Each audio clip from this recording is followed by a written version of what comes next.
would have fangs instead. Ace Brain, okay. I've seen the name before, but I don't know how he plays.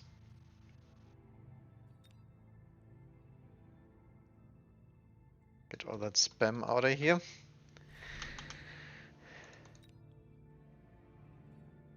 Got quick supply with Ballhound. Supply with sledges.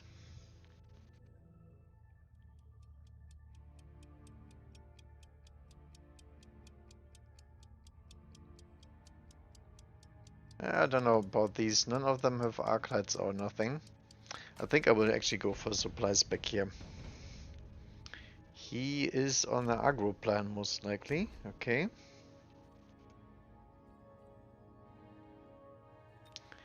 Interesting.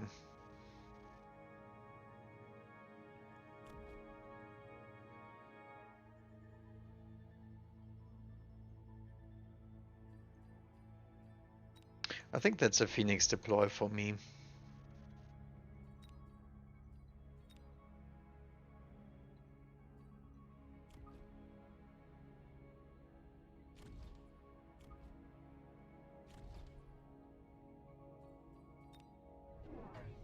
Oh, he actually goes marksman. Okay. That's a little bit weird.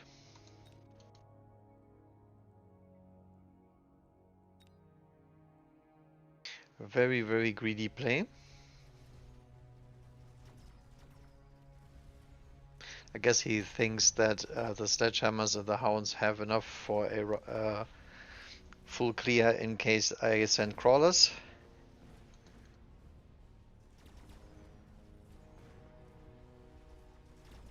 I think the Phoenix will still do fine with this because it is a really nice unit to have when you're dealing with sledges. Timing is terrible though. Ew. Oh no. Holy cow, he got lucky there. Actually, oh, I did it. Very, very close though. It's a level 2 Phoenix as well, nice. Okay, now we get some free chuff.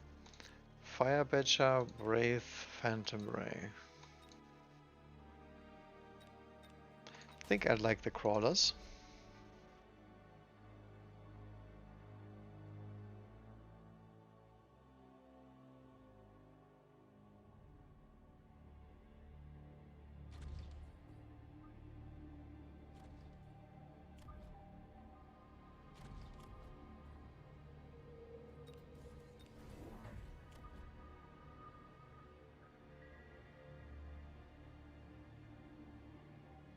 Okay, can split them a little bit, but not really that much. What else do we need? Need Chuff clear at some point, but I think I'd rather have Chuff this turn.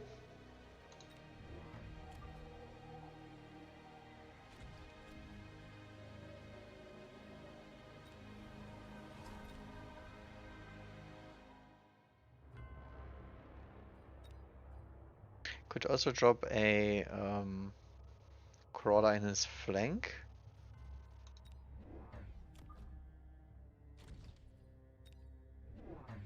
Ah yeah, he's on the full 201 game plan. Okay. I was actually contemplating putting down some Stormcallers as well, but I wasn't sure if he's gonna switch to some aggro gameplay or whatnot. Taking the Wraith. And deploying more late fangs is not an issue ever, so I don't mind it. Could use some Stormcallers of our own.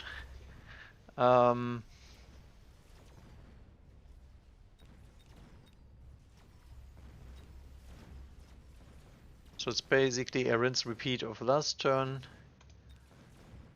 Phoenix does some work here.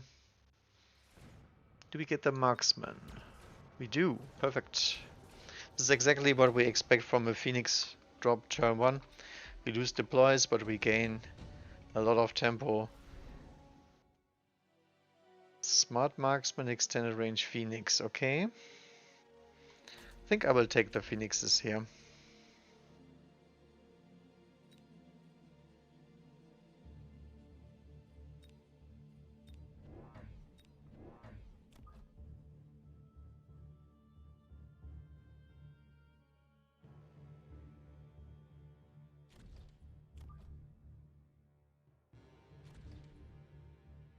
So I will also add storm callers here.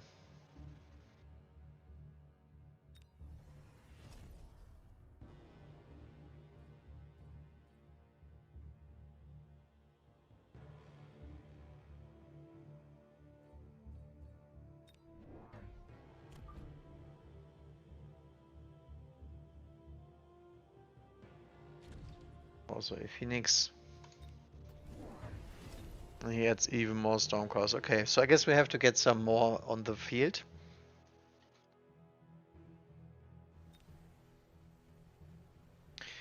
We don't have the best carry Phoenix text, but I think it's gonna be fine. We still got the options to go for some Scorching Vulcans here. I just added the Phoenix here to make sure that the Stormcallers don't get stuck on the sledges. They really don't like shooting that.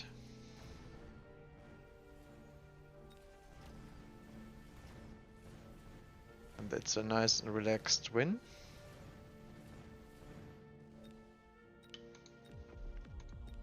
With 2 more Phoenix levels, nice.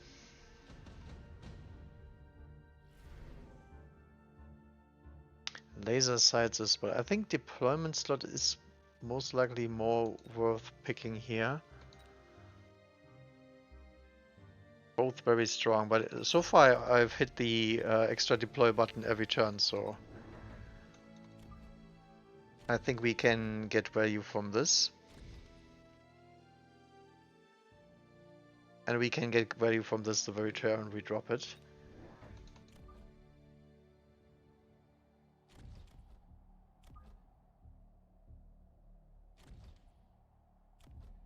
So he's gonna salivate over rocketing this or something similar. So we have to be a little bit careful with that one. Could hit a missile here.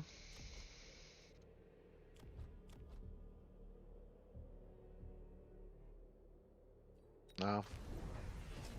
Yeah, look at that. I was calling that before I even thought about it. Yeah, we lose some here. But to be honest, that's still minus 50 for no good reason. I am a supply spec, so I'm ahead in the supply both by getting more units on the board and also by generating more money than him. So this is his turn to shine. He does run best partner, so he's going for the Vulcan marksman setup.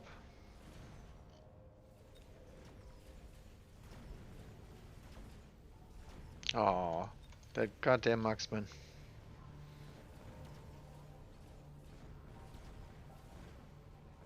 Still we win. Another level on the Phoenix. Oh, I have to check for incendiary here. Does have incendiary bomb, so I think we need front crawlers here. What do we want to do? We don't have any chaff clear at the moment. We could get the Wraith. Could get the arc lights. I mean, it doesn't have anything that I need to clear at the moment, so I think I will actually take the rhinos for now.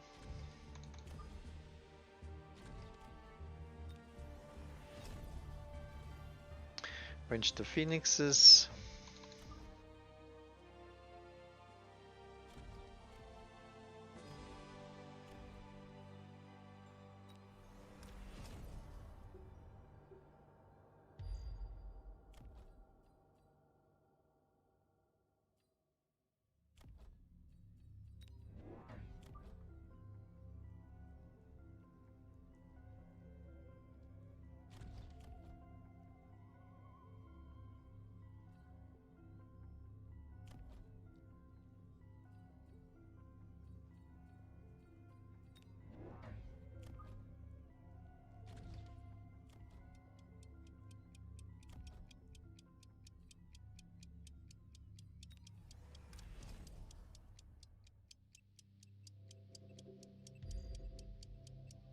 Something like that.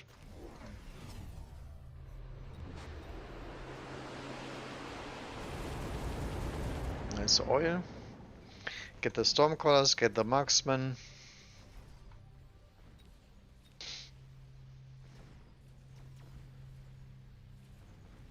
He wasn't thinking about shielding this because there was no spell in the drop. And now our Rhinos get to tank all that damage. We'll make him think about taking into melting points now. And we get a huge tempo turn out of this as well.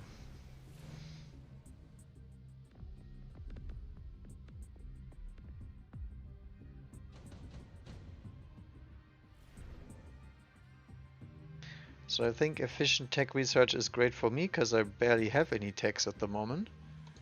Absorption module is also strong, but I don't have units for that one.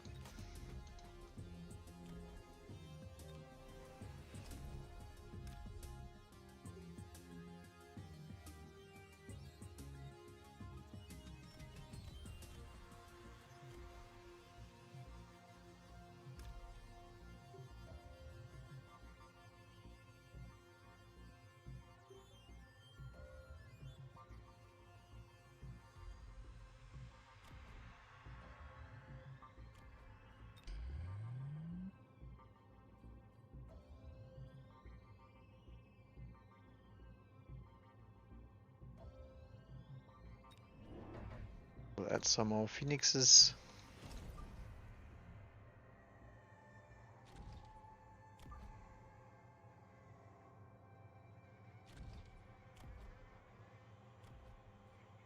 Should probably loan here as well. I mean, I'm a deployment kind of guy and I need more deployments.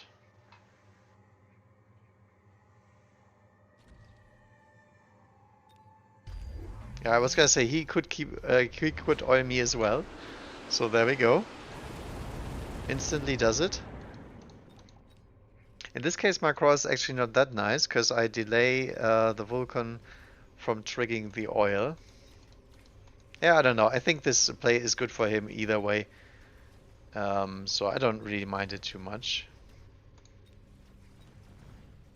He does not respect the Rhinos very much. I could actually hit the armor button here.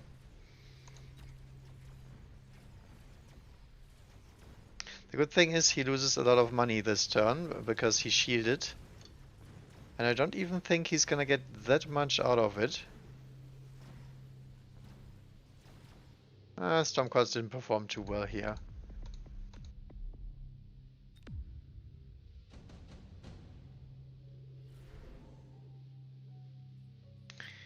Redeployment, okay.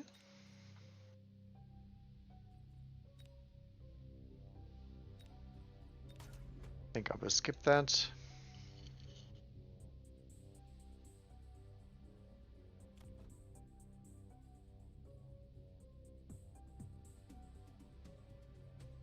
I'm gonna be honest, I think I will do what I was trolling with the entire time. Just bust out the Stormcallers.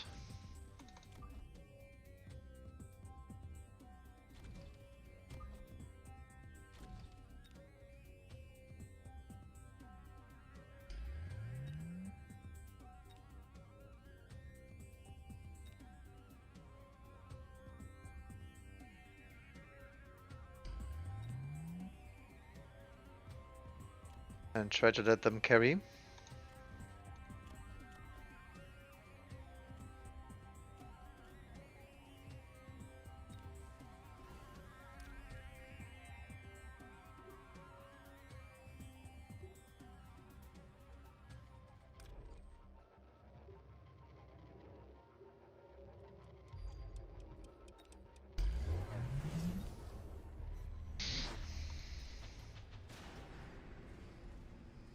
Alright, let's hope we can deal with his crawlers, because we still don't have any sort of chuff clear at the moment. That's a little bit scary. But we still have the Vulcan distracted with the Rhinos. We still have shielded Fangs in the back. I think actually Incendiary would be nice here incendiary bomb on the Stormcallers.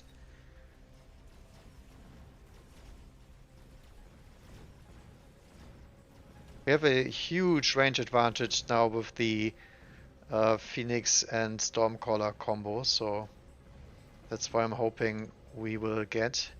Nice, we get that shield down as well. So he gets one shield from this round, but not much else. It's a very close game though. Very, very close.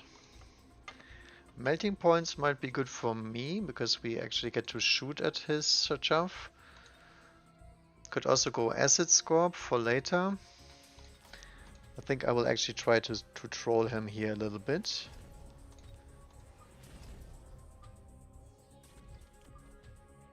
The good old Acid Scorp.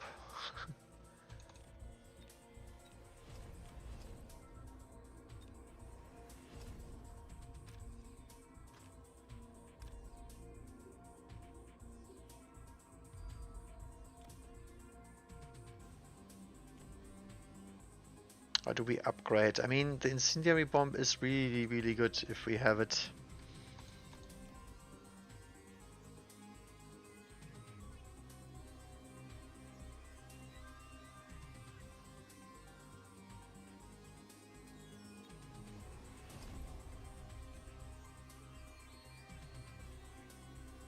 Don't have money for shields now. That's very scary.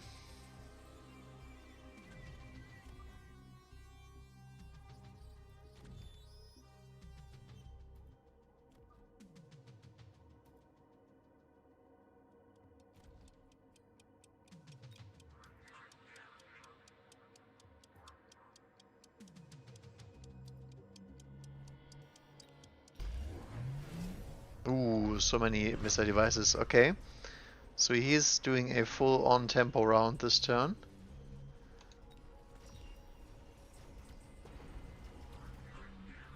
We'll see, we'll see. Now in terms of long range we should have the advantage. The question is, will it actually be a long-range game, or will it be a Vulcan walking into my face kind of game? Because I think I need like 10 more Phoenixes in the middle, and this Vulcan does not do anything. But I think I was lacking giant killing power, so I take the acid. Looks like I'm correct on that one, right? Nice. GG's. Seed Scorpion tech does it. He's 2k. That's gonna be some juicy MMR here. Now the reason why I did this is the Siege Scorpion is very good against marksmen, especially elite marksmen, because it can still kill them quite easily. And the acid version just because I couldn't kill the Vulcans. Not fast enough.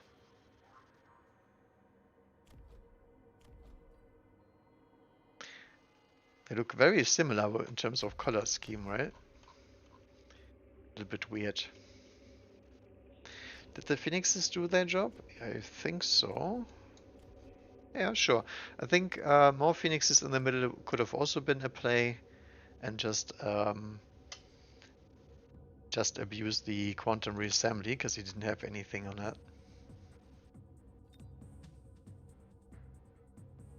So this is gonna be a very special day today because I won my first game. Now that being said, I wasn't trolling. I had a good good spec, and that doesn't always happen. Oh, nice, nice, nice. This is Fire Badger spec. So he could drop the Fire Badgers nice and early. Fire Raiden.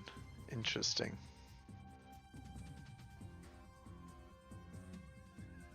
Fire Raiden Steel Ball.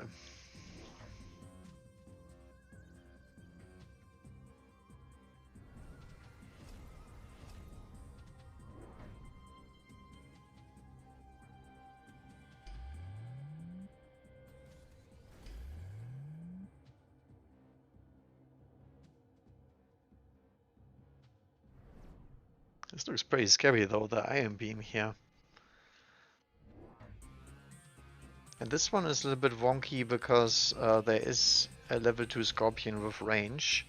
So that's gonna shut down the Rhinos rather quickly, and the Raiden is not that good at killing a Scorpion. I mean, it's 7 shots to kill that. I don't know about blue hair here. Because the right flank is gonna get punished by iron a little bit. Oh, it's actually a little bit too far in the back, so it's only gonna hit the Raiden pretty much. Okay, the Rhino made it to the Scorpion, okay. Now they both die. But the Raiden is on the tower most likely. Is this fortified? It is not. Okay. There goes the tower.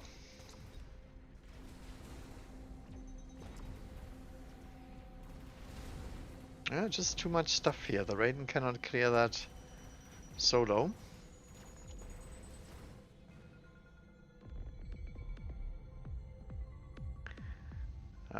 It's a critical round here because that Iron Beam came off cooldown this turn.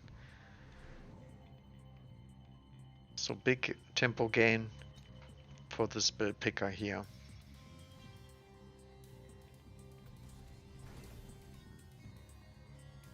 Anti-missile shuts down a bunch of units here if he wants to.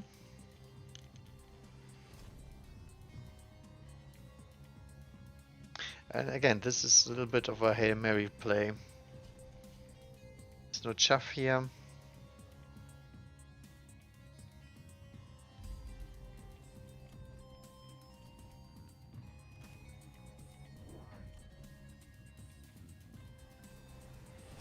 Fire Badger not too well performing here.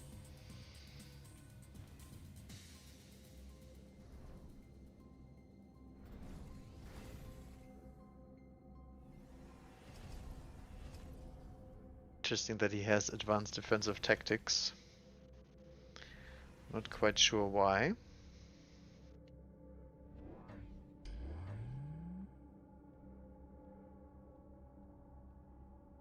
case you're wondering why I'm such low MMR, there was a MMR reset and I haven't played much since that happened. That's why we get in the advanced group even with 1700, which usually does not happen.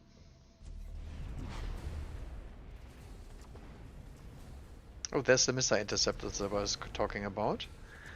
So let's see if the Badgers can do it this time. I mean, they got Iron Beam pretty badly last turn. They also lost the fortress body and... So good thing about the Rhino is that there's a bunch of Scorpions with double shot and whatnot now, and that's complete overkill. They can kill all of these units without. Nice. So Fire Badger carry does actually do something. I like this mixture as well, the Raiden Badger combo.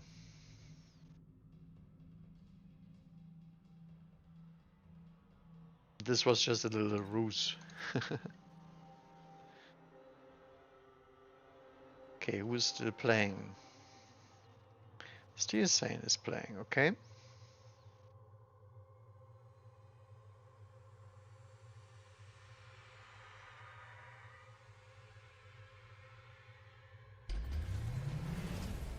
Ooh. Almost dead. He's playing the Spider Uni comp on defense against Saber Teeth Mustang. Okay, Elite Mustang actually. Whoa, those are some very elite Mustangs.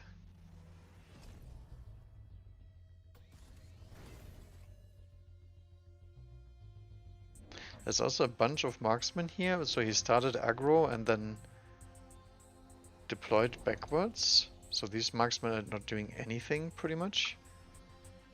The only thing that they would shoot at is the saber.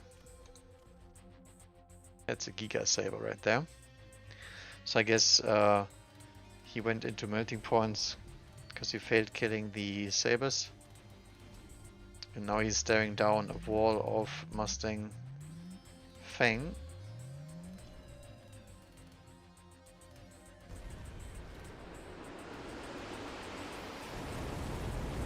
Yeah, this side spider is not having a good day here.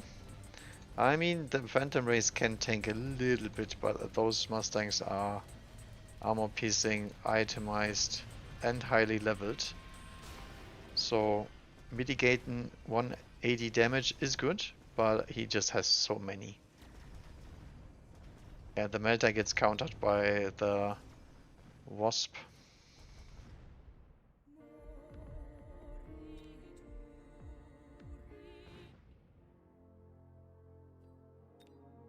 Okay. So Steel Sane out. Still someone playing. Who is it?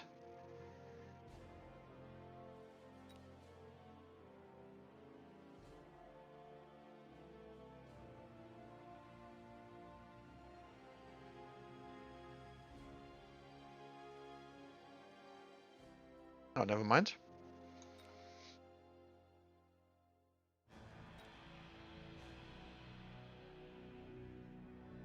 Okay, there's some pretty scary guys here, but this is obviously the most scary one for me.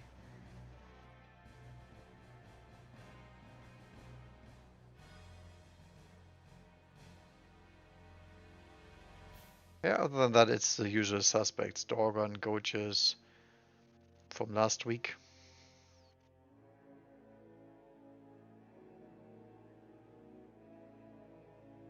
So next round is going to be a 50-50 pretty much. If I get one of the top 10, I don't really like my chances, but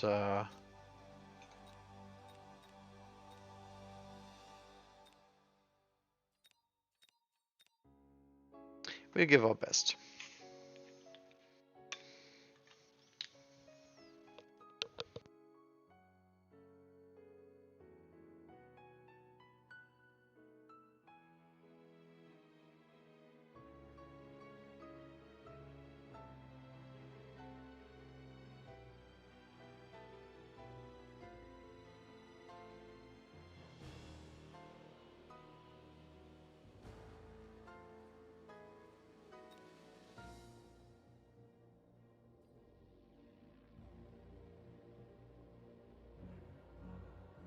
Interesting. B-Man and Red Hair are not playing today.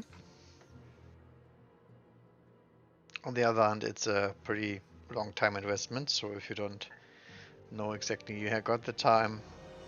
I mean, if you don't drop. I mean, if I lose and just get out the first time I lose, it's obviously not as bad.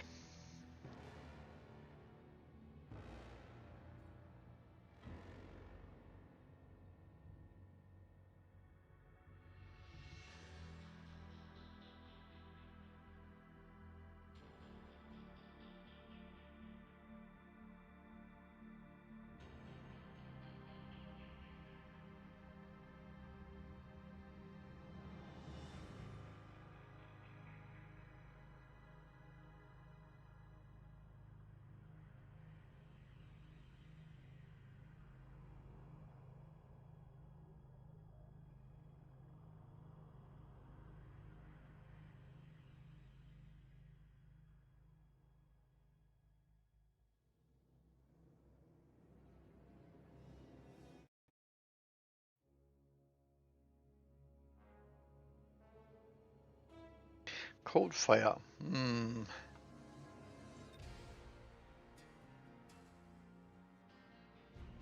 Could have been worse, let's say it like that, but he's pretty good.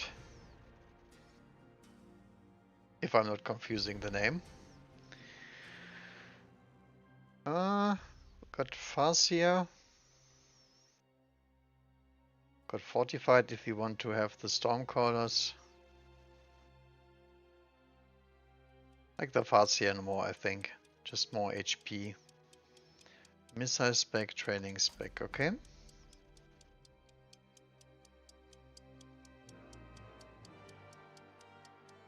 If it's a aggressive push, I would rather start with this. Kind of. It's actually even worse. What do we deploy against that?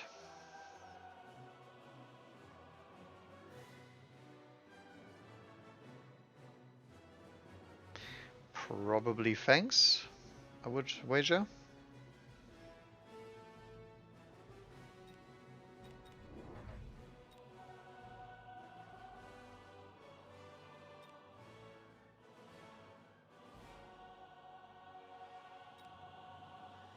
I think it's gonna be aggressive, so I think this is fine. Yep, it is.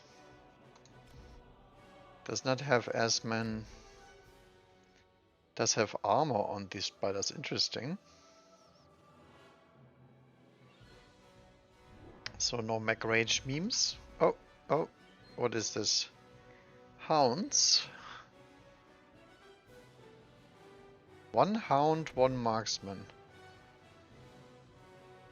That's pretty weird.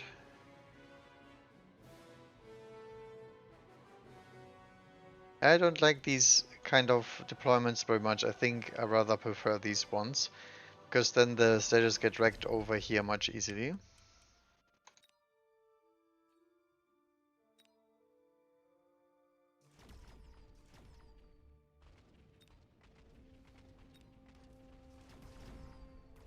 Now the upside is we are not fighting marksmen. The downside is we are fighting a bunch of tarantulas straight head on. And we simply do not have the damage output to deal with that at all. So quick supply with Spider Start is really, really ugly for me.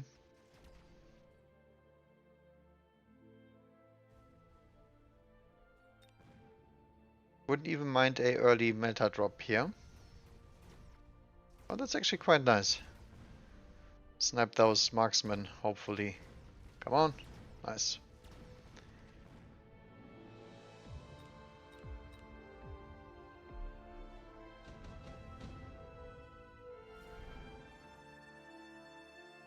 Stormcaller for sure.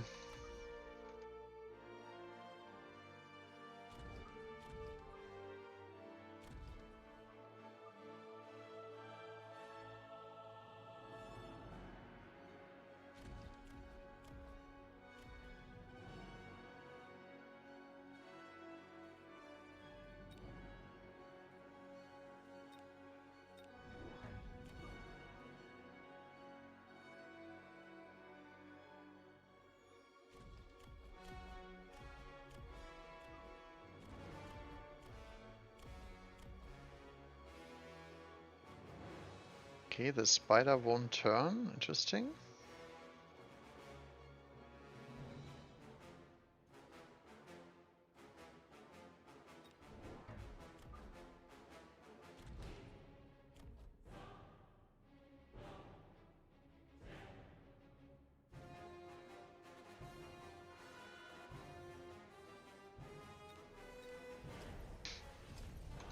He deploys brew crawlers in the flank, okay.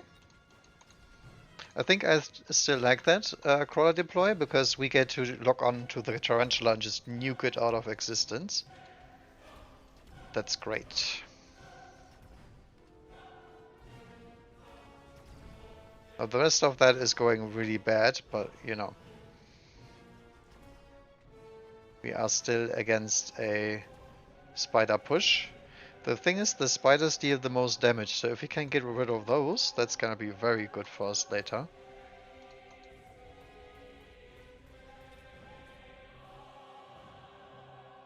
Fire badgers could also be nice. Yeah, this is bad tower timing here. Ooh, level 3 crawler even.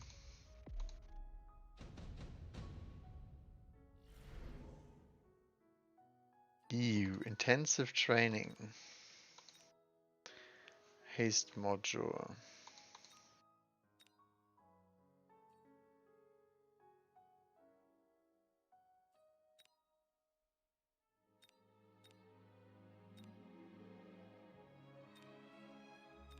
I think I like the training here.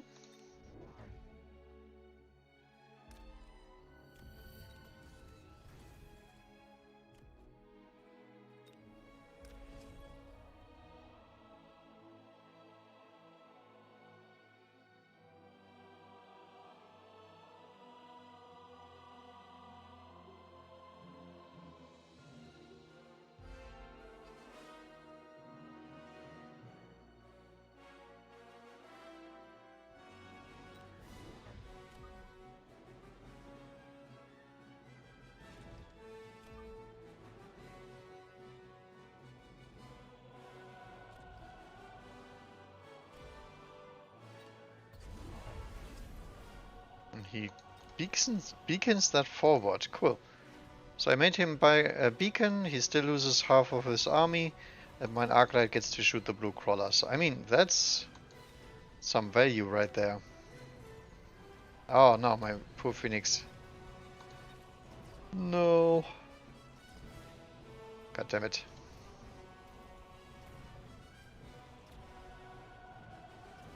Still fine. At least we save the Stormcallers, I guess. Okay, Stormcallers actually shoot the Marksman and the Acolyte. Does survive for a little bit.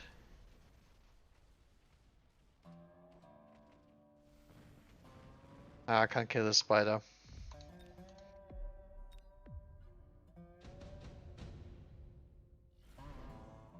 Still a good play, I would say. Iron Blast. Laser sights. EMP. I think all of them pretty good. I think I want a laser sight here.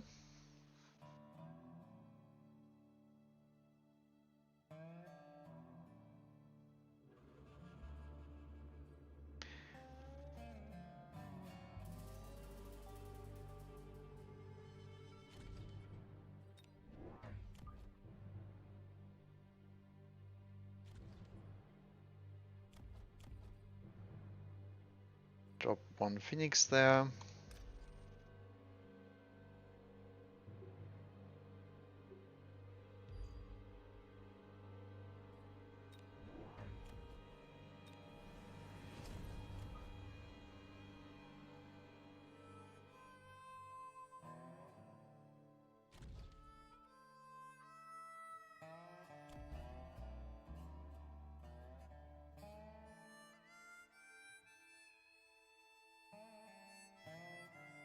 Sure.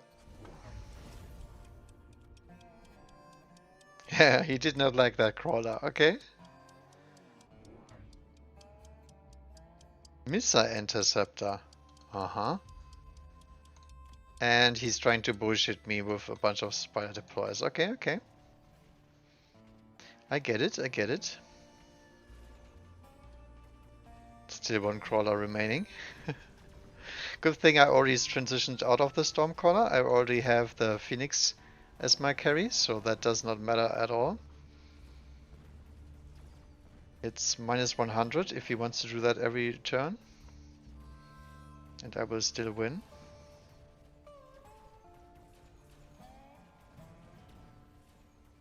Disaster.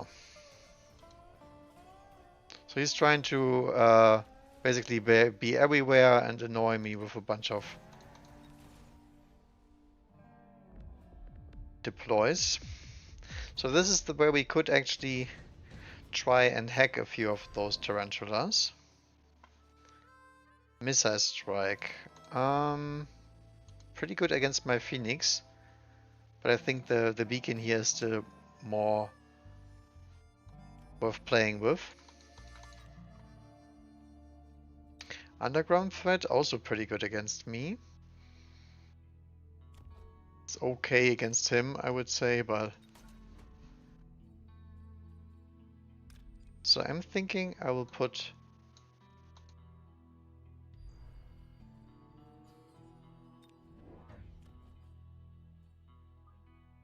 Did I actually use the intensive training? I don't even remember.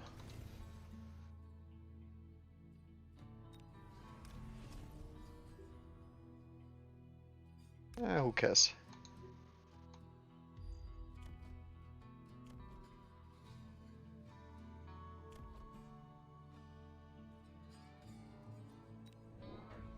So always deploy arc lights here to get rid of those crawlers.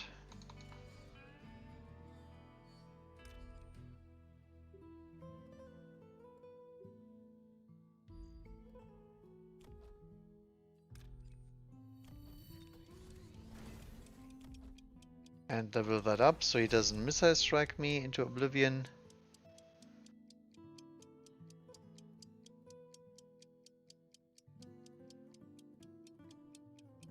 I think that's fine. Mustang's in the corner now, okay? He really does not like my phoenixes. Okay. I think we can switch to Vulcans here pretty much, but unfortunately I already ranged my Arclights last turn. That was a little bit unfortunate timing. But to be honest, I never seen somebody play Mustang on a flanking mission. Sounds a little bit not good.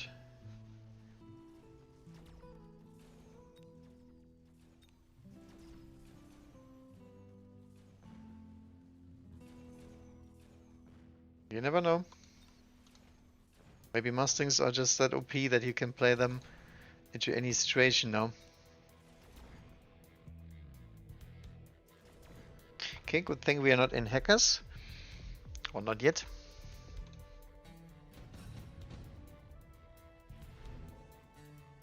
I would argue a Arclight should be able to deal with this crap, but apparently it cannot.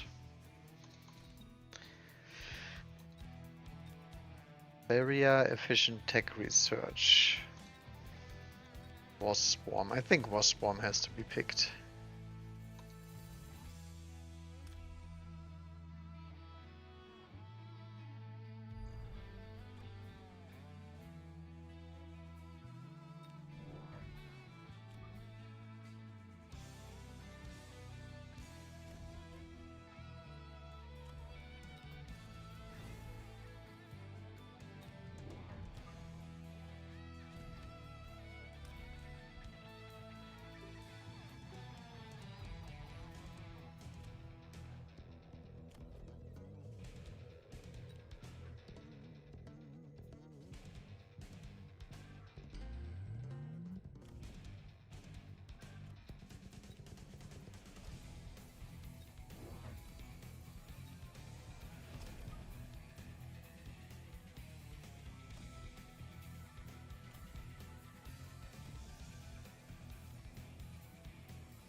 Okay, anything else we need?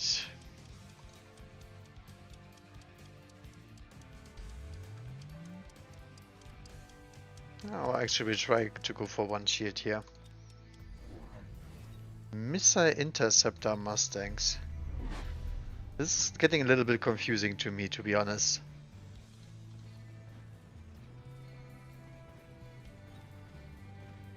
I mean, why?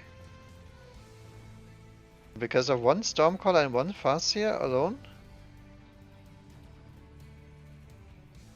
I mean, I'm not playing my challenge today where I can only build missile units, so I don't know about this one. So we are obviously lacking shaft clear here. That is a reoccurring theme, I would say.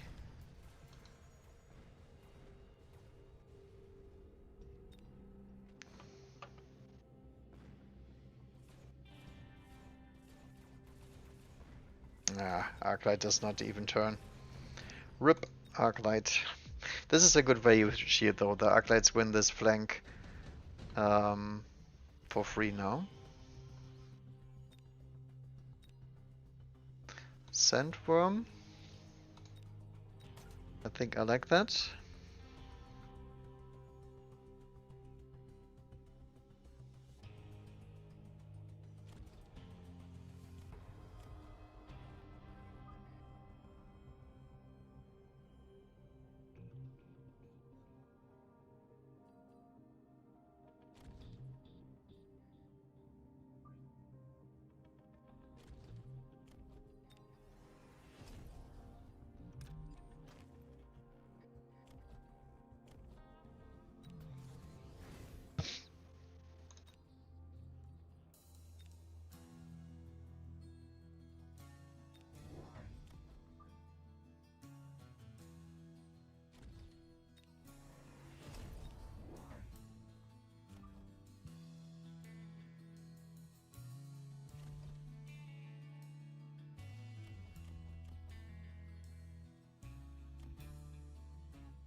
Have to actually watch out if the beacon does anything. I don't think it does, but... Anti-air fortress, okay. After I'm already tagged into quantum reassembly? I mean, sure.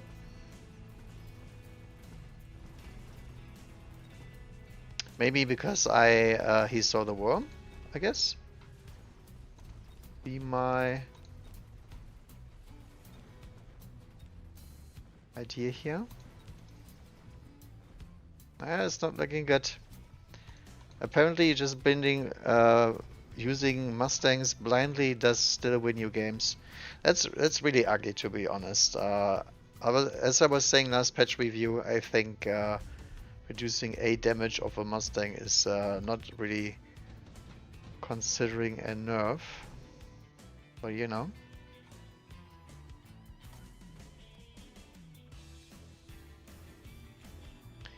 Maybe Belak is just outsmarting me.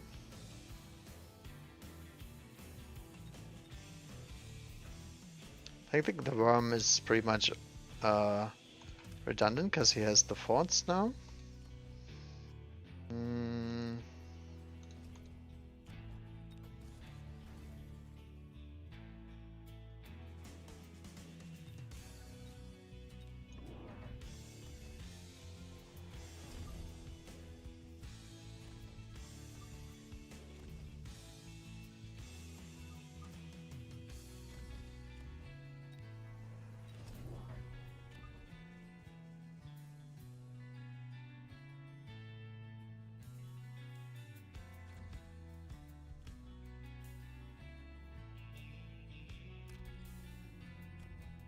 Do we do anything with this Phoenix here?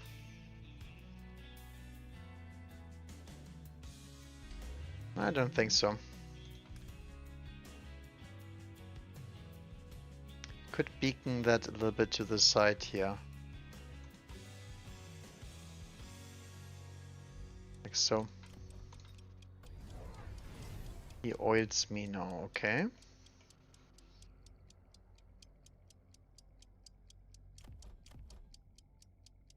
Fortress do not have any Fang spawns, okay? So I guess we need Mars Melter EMP. That melting point looks pretty dead to me. But he's holding up, okay. He does actually make it.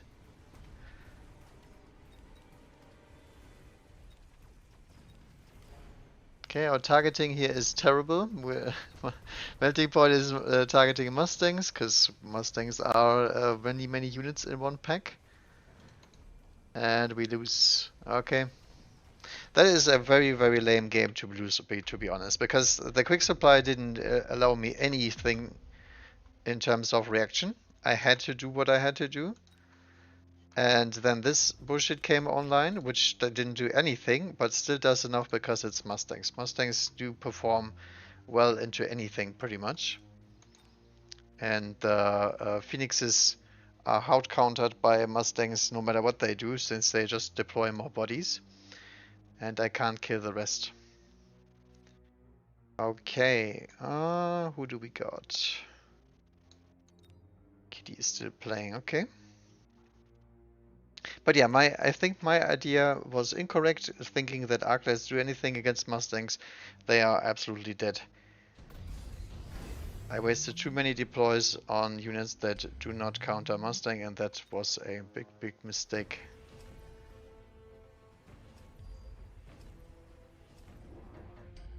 Scorpions also get countered by Mustangs because they will keep shooting them for no reason, and he had carry forts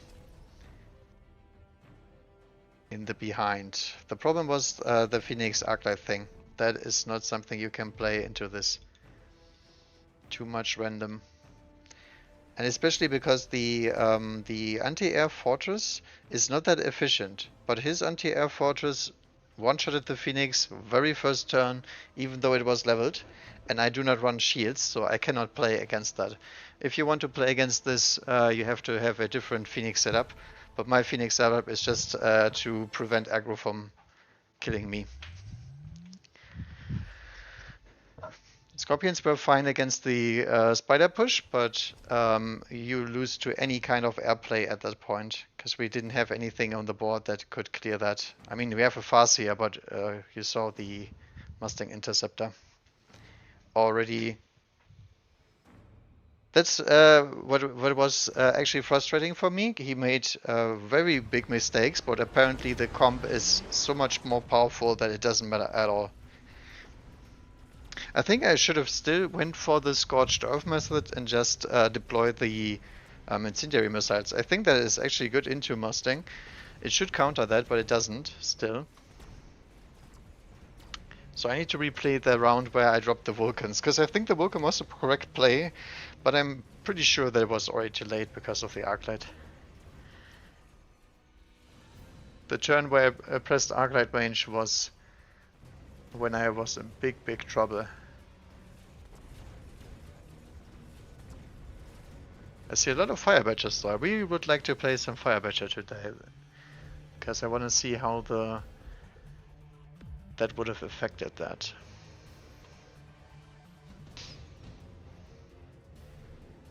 So this is just sledge carry.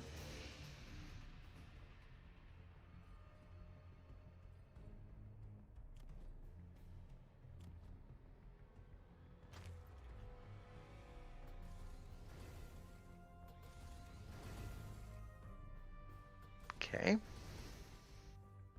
Now the problem of the Fire Badger is that its base damage is extremely low, so that even these level 1 sledges actually do something with their armor.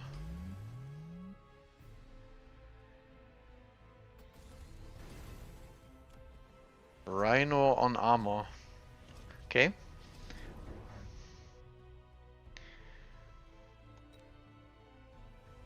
Kitty also building frickin' Mustangs into this. Huge steel ball here. This is really a weird board state. There's like mass scorpions everywhere because of the sledgehammers. Does he not have run EMP? He does not, okay. Because the scorpions cannot do anything into sledgehammers if he runs EMP.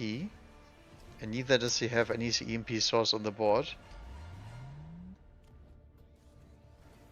That's gonna be very painful here. Because there's so many wasp in the back here.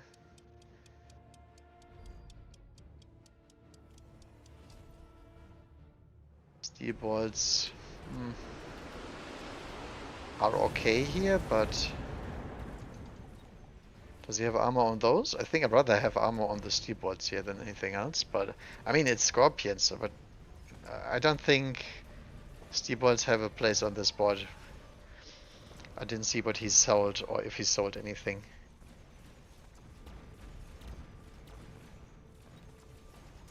Kitty's still on the marksman hype train, so nothing really changed. Yeah, looks good.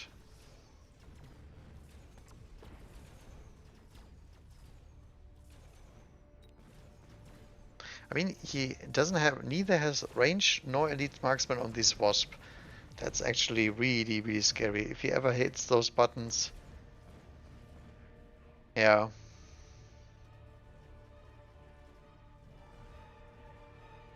And Kitty has a lot of time too. Light manufacturing.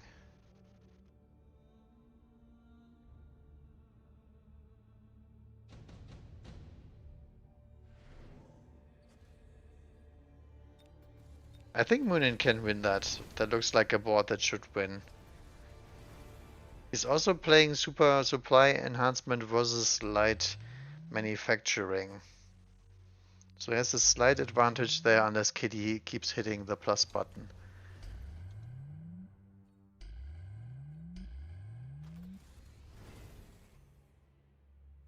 Okay, Mars bubbles everywhere.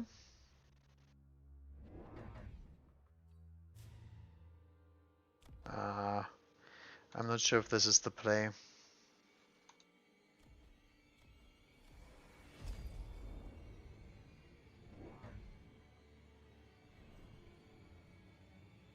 There's high-leveled anti-air Mustangs already in play. I don't think dropping more Wasp into that, and then this here. That's just a waste. Not too bad. I think I like this kind of board. I think you can salvage this game. Pretty sure.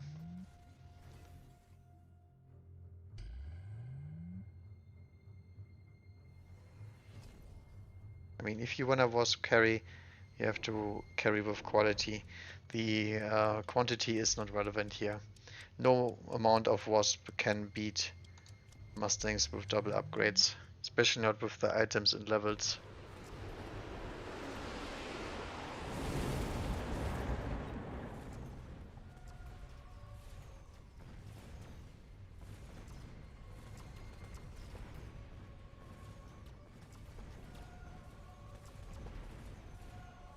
I really like the carry sledges. There's just not enough of them, and there's no EMP on them. Because these sledges, every single sledge shot here would reduce the DPS of a Scorpion to 0, would also kite the fire badgers really, really hard. But this, you can see how this ends every time. The Mustangs survive and the Mustangs counter the back line here. It's super close just with the sledges. But the Mustangs are really, really a problem. Barely does it, alright. I mean, there's still a little bit of health to go, but you know, maybe he will hit the range button at some point.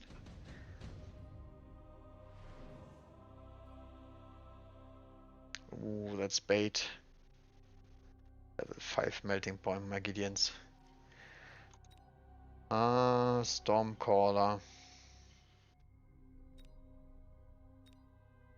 Could work if you deploy them pretty far back.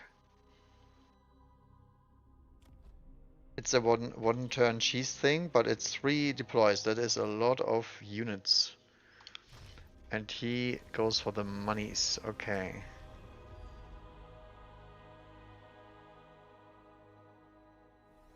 Nah, those are too far in front, I think.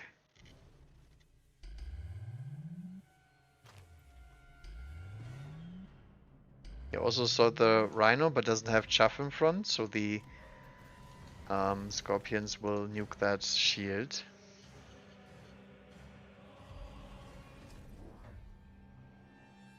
Factory cheese.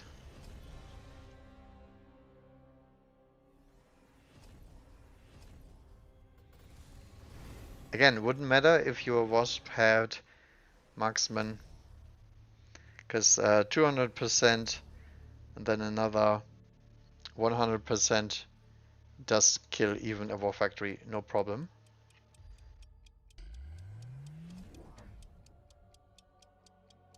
But not like this. Okay, Mars spending again on Kitty's part. Kitty loves doing that. He's spamming the spells like no one else.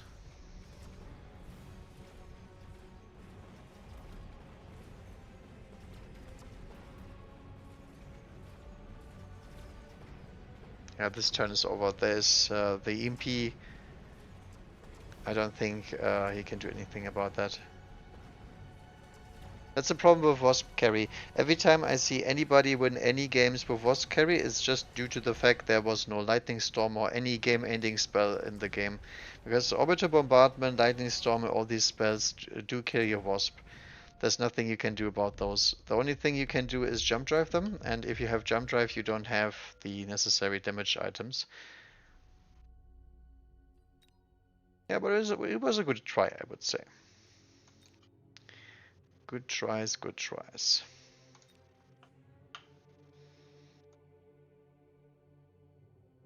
Okay.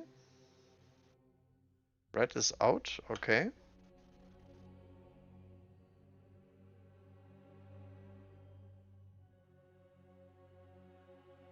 I will say the usual suspects are left. Dorgan and Gochis are doing better than me, for sure. Oh, Coldfire actually killed Jezza off. Okay.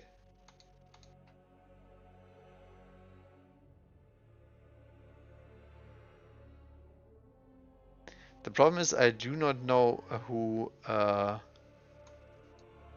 Coldfire is. I think he's playing in tournaments quite frequently, but there's too many people with Cold in front, so not a name I would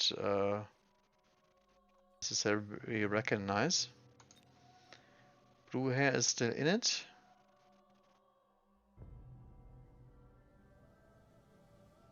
Okay, and Mr. 201. Guess we're playing Stormcallers again.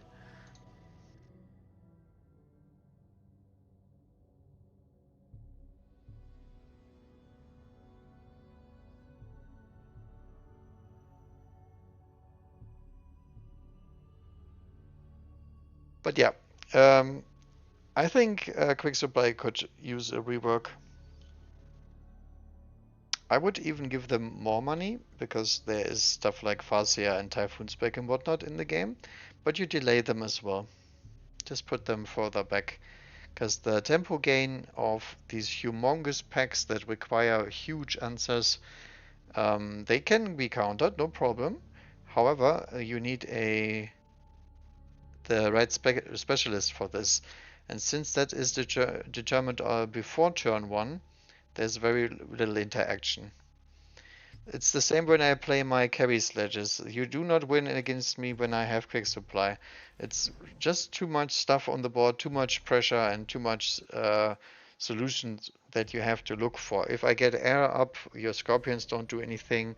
Scorpions tech-wise get countered later and whatnot. It's really pretty ugly, to be honest.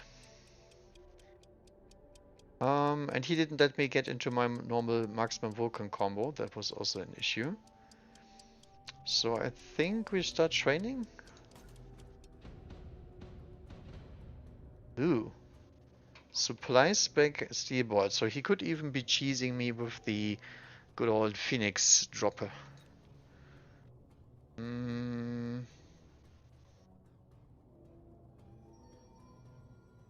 So what are we gonna do about it? Do we just Phoenix?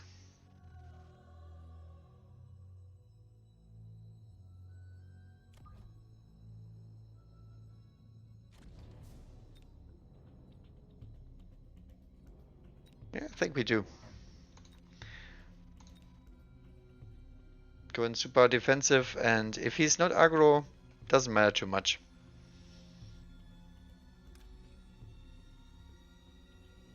What do we want to train? I think I will keep the training for one turn. I don't think it matters here. He's just going normal. Okay. Very nice, very nice. So he's a half... What the hell? Half aggressive guy. Oh, it's actually a pretty good guy then.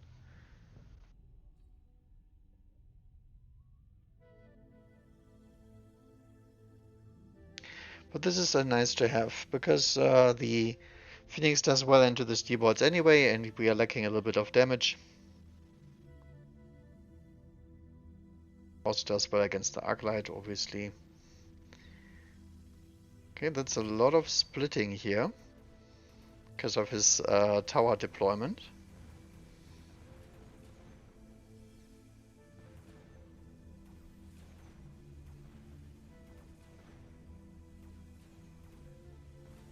I couldn't prevent them from getting the tower. That's the downside when you leave steelboards running for free. They will get the tower. Okay, but they don't get the level up here. That's nice.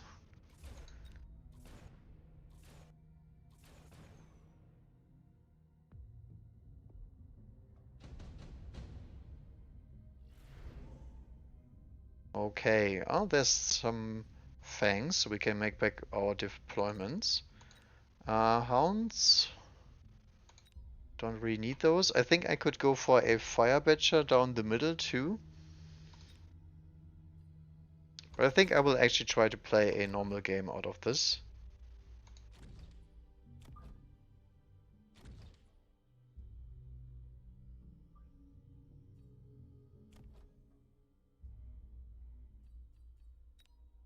Anything you would want to level? I guess it would still be the Phoenix, but the Phoenix is already close to being leveled.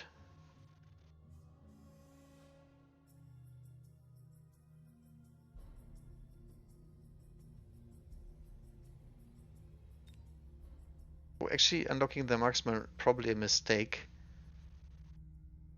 Ah, never mind. We just had the unit drops, so I think it's not as big of a deal. So I will drop a marksman to get some levels going.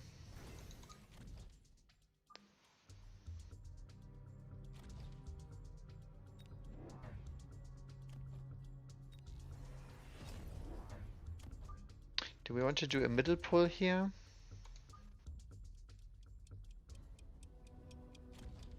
I think I actually like that.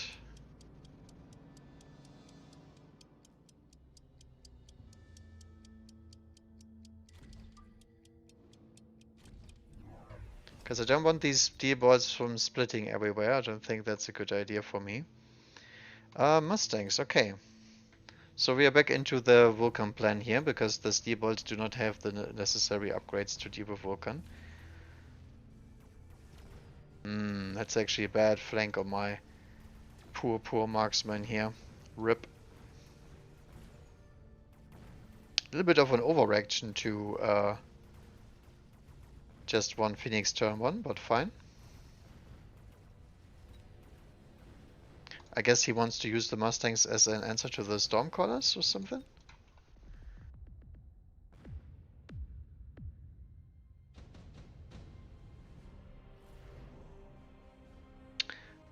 Laser sights for sure.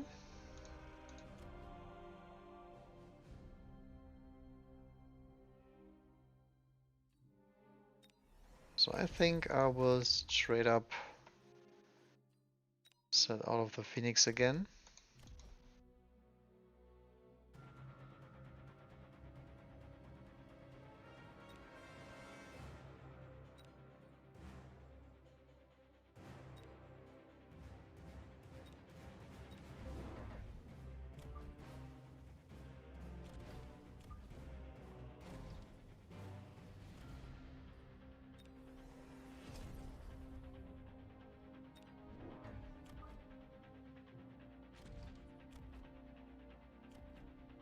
We'll keep the laser sight for that one turn.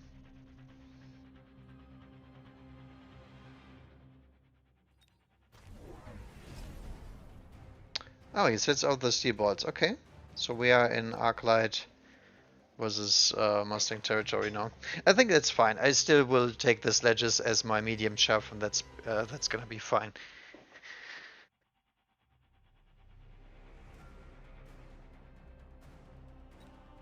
No more text on the Mustangs, so just naked Mustangs with a item. Interesting.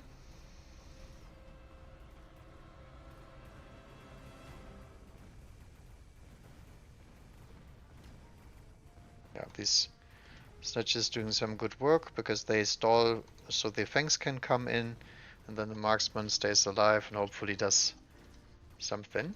Uh-oh. Does not do anything this turn because he doesn't have range, but you know. Maybe later. When he feels like doing something.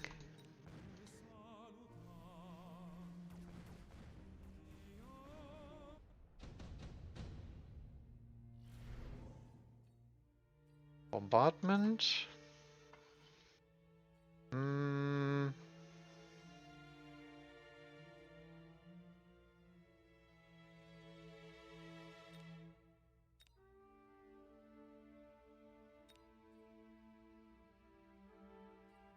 I don't know about this one.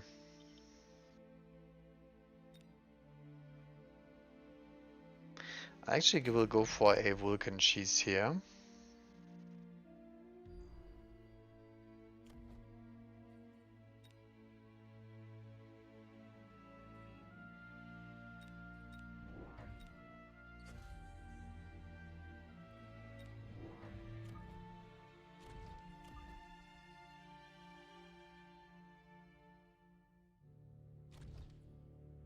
Yeah, we don't need to drop him too close to the side here.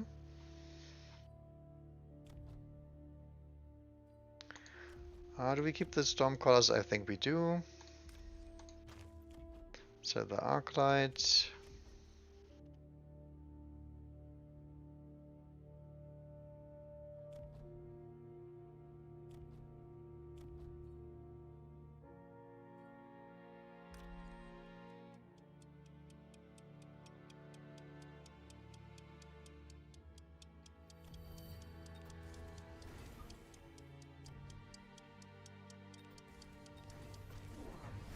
Wow, he does not bombard me? Sub Mustang, okay, great stuff. Exactly where we want to go with this kind of game. So now the Vulcan can shove clear for me on that side, and we still have the Vulcan as a late game play when it comes to the oil deployments and whatnot. Wow, he can't take out the arc lights. Beats Batman.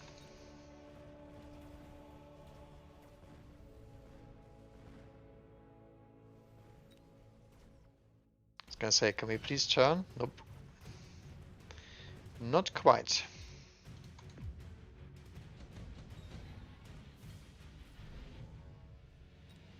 Sub Mustang, okay.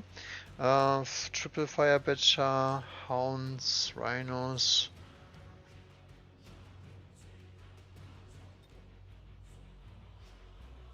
I think I will actually deploy the Badgers as a...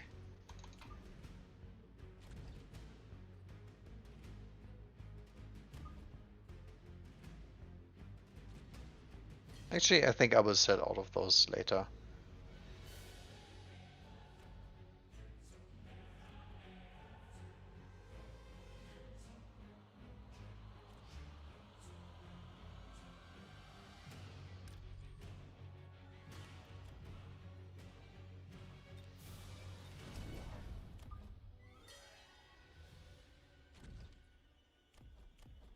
So another Vulcan.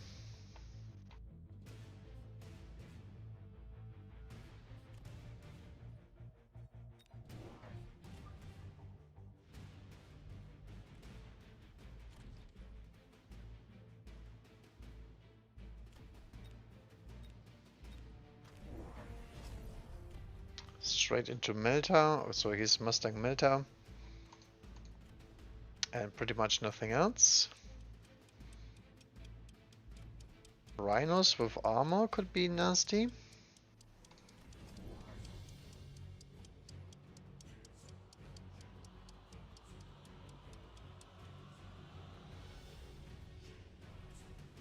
He straight up buys that one, okay.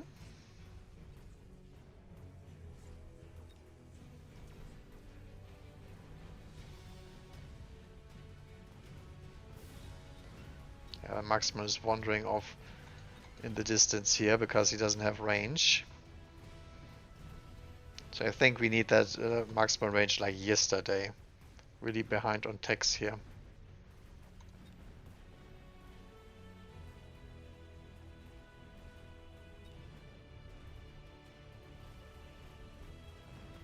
I don't know how my Stormcaller died here, to be honest. Shouldn't be the unit that is dying anytime soon.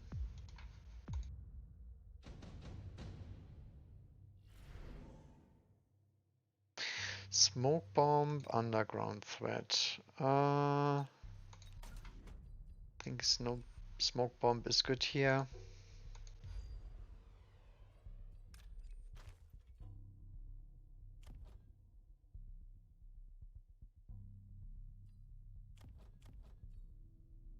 Then we have to get that marksman up.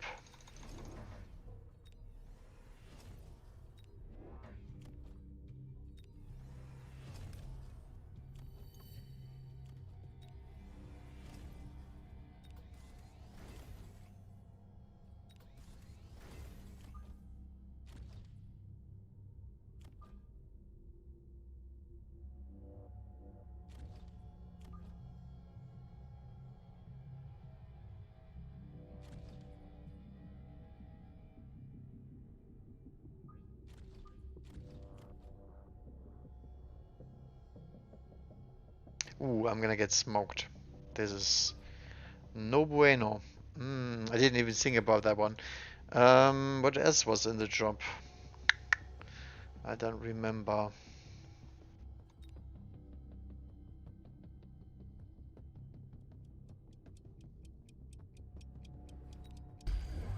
Yep, that was super duper obvious. That oil play is not good. We can counter that by deploying the Vulcan somewhere else. That should be fine, but the smoke is really, really bad for us. Yep. Bye bye 500 upgrades.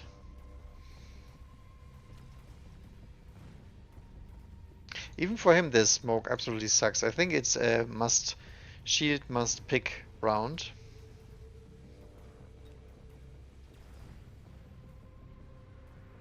Because there's nothing else that can be done about this.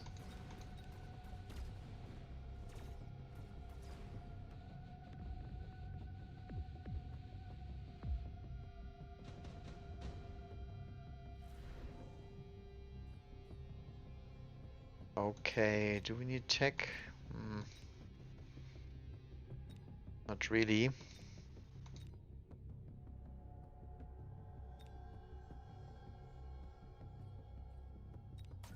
Think I will skip that.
Yeah, there he goes. I'm not sure why he shields so far forward, to be honest, but that's fine.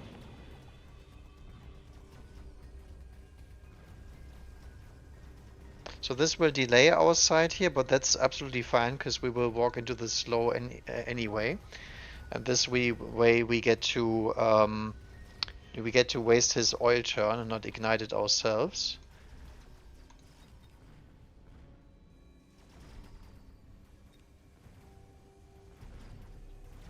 Really would like EMP sources here.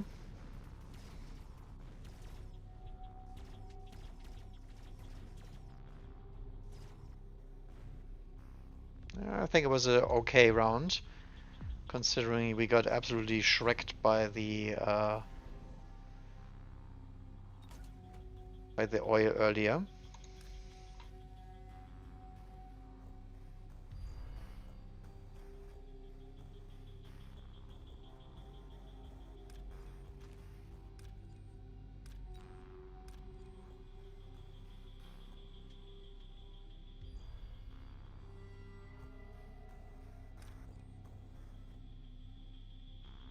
I think I will try to hit maximum EMP here.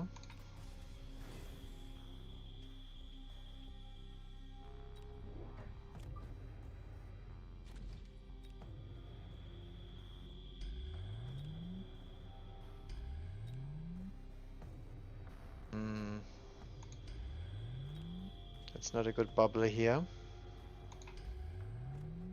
Have to go range for sure.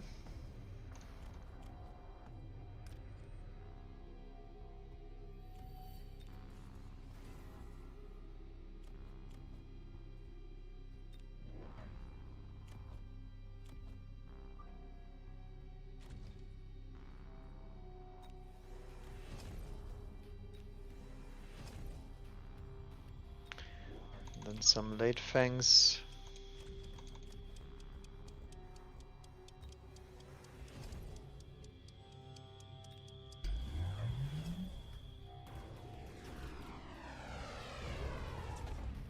Okay, immediately get their shit done here. Ah, we did not get the fire onto these guys. I think I should have dropped incendiary upgrade for this turn.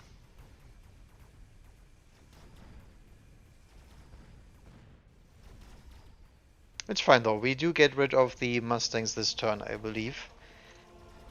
And our marksmen get to scale. If we get elite marksmen out here, I think we are very much in a good position.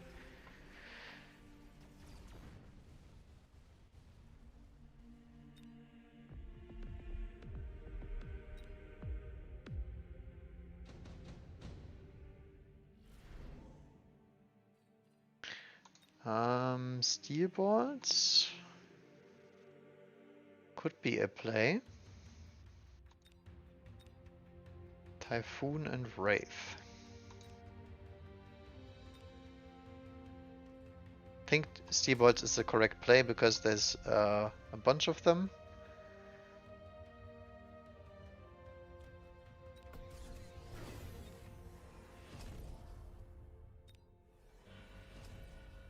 But I think I will have to sell out of those for later.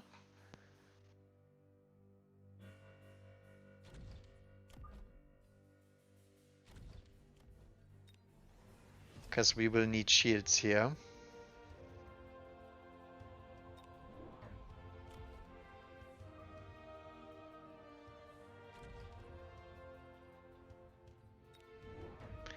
I would love Fang Shield, but you know.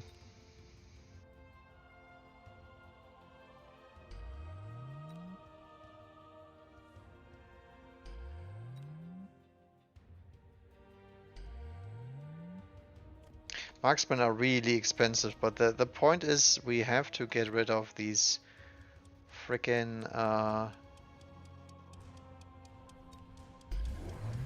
missile interceptor. We have to get rid of those frickin' melting points and the shields fast enough.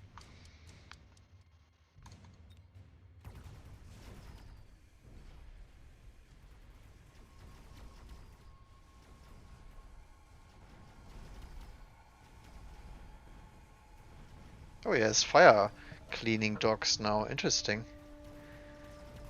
I think that's a waste of a deploy, to be honest, but he wants to. Oh, I actually get EMP'd. What? Oh yeah, right. The electromagnetic barrage hit me. Right. I was confused there for a second. Good thing is the Mustangs will keep shooting at my Stormcaller missiles, and that is his best unit. He didn't realize it, but the Melter is not his carry. The Mustangs are his carry, and he seems to be mistaken on that one. GG.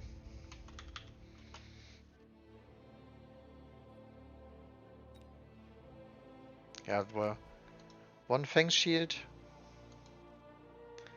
and a bunch of interceptors, and that's it. I like Sticky Oil Bomb. It's great.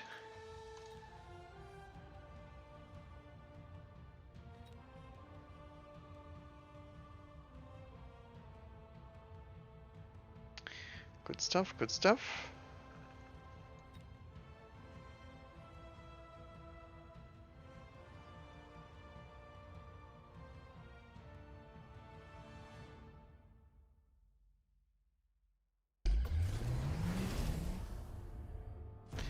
Oh, what is this?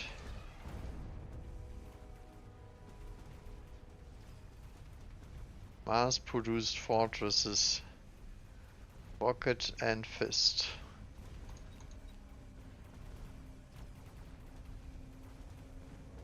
Yeah, I don't think Melting Point will do anything here. The problem is just there's so many goddamn Mustangs here. Holy moly. We got cheesed? By Rhino Drop? Probably. I have to look for that one.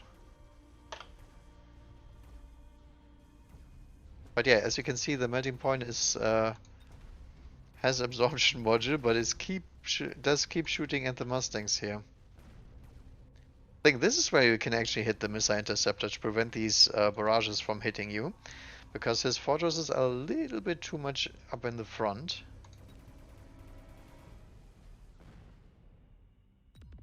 And Rocket Punch is nice and all, but it's not nice when you get hit. Yeah, look at this. All of his fortresses are so close to the line that he will lose the shields here. So one crawler here would be very nice to drop these two melter barrages. Yeah, actually there was nothing left here. Interesting. So that cheese kept Rooster alive because he didn't respect the rhino.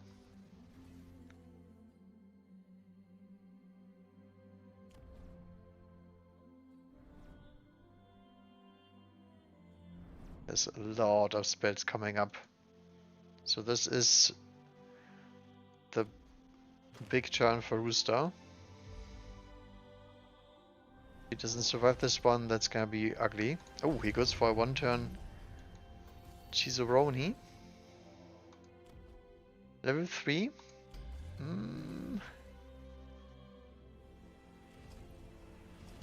Does it actually work? It's 180 of the Mustangs.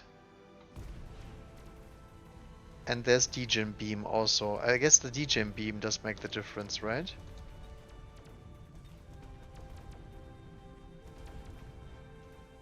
Ooh, the Wasp though. I like the play though. This is exactly what I was talking about. Straight up cheese him out of the game, or you will most likely be dead this turn. If he does survive this turn, that's gonna be great for him.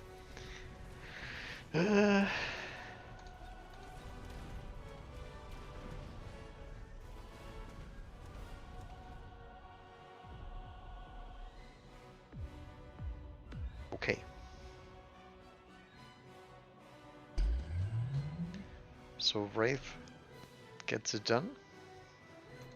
Now in order to make this work for another round, you need photon coating on boats. And even then you lose 2 melter.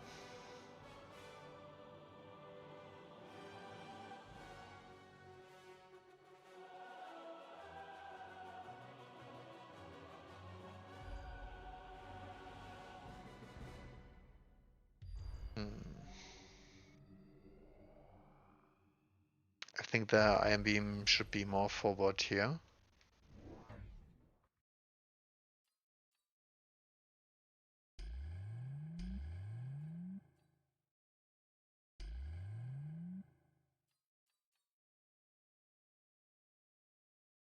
I do not like that smoke though. That's like super duper greedy. I think here or here is acceptable, but not just over the top.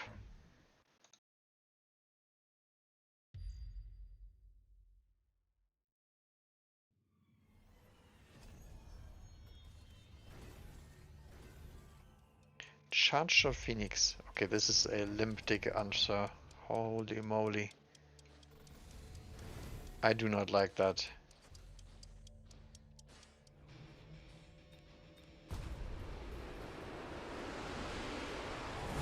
So no EMP effect on the Wraith?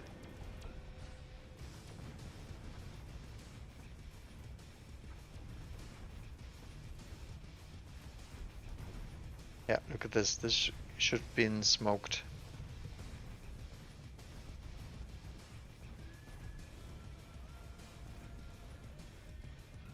The right side is colliding though.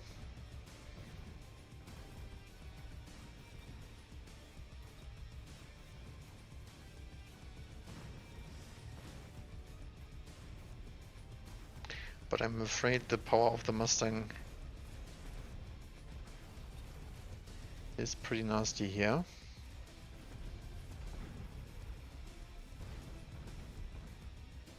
Oh, does he make it? He does.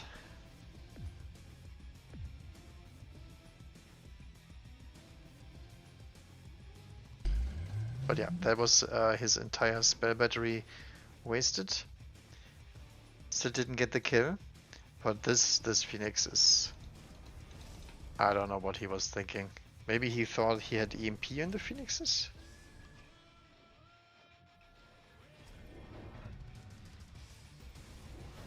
Okay, Rooster is going for the crawler.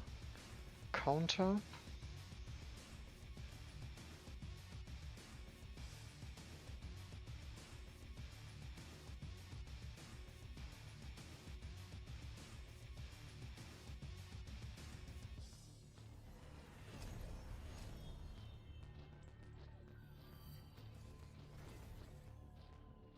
Yeah, I think this play here should not have worked.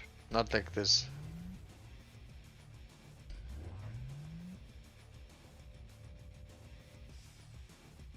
And more force is not the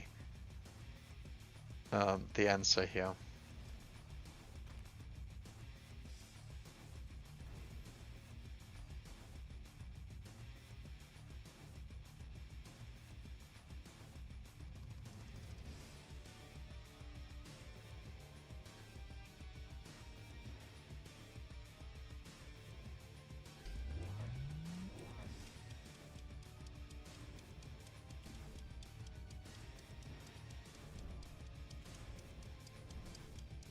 I think even anti-air barrage would have been better than a Phoenix.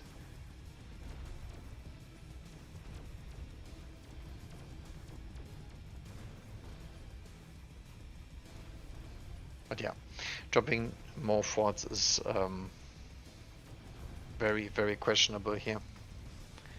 Those are mass produced, so they don't really do much in terms of damage, even with Rocket Punch. And there's too many Militars out with EMAC Barrage now.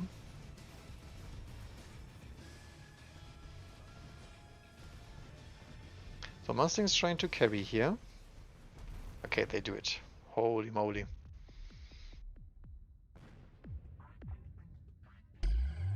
I'm gonna say though, that was I think a little bit harder for him to finish than it should have been.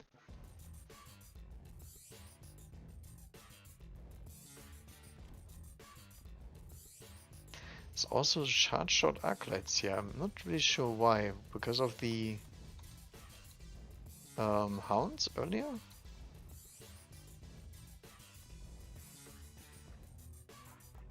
Huh.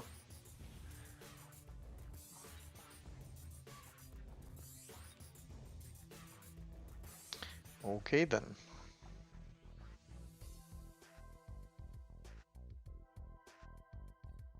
Look at that, Jizza is back in the game. Oh, he did actually not get to play one. But because of this one.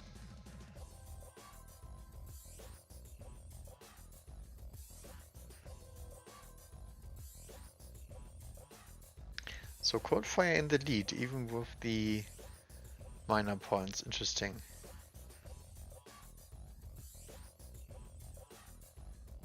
A random barcode account. Interesting.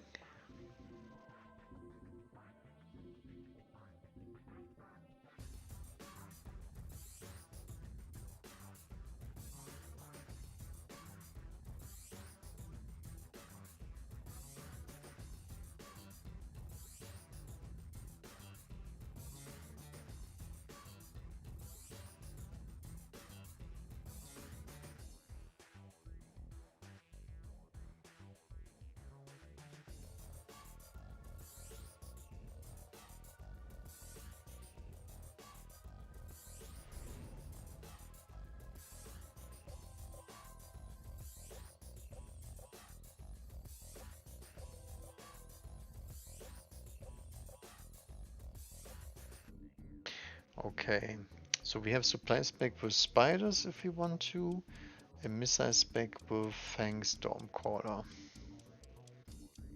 I think I like the supply spec. Okay. He is cost control, okay.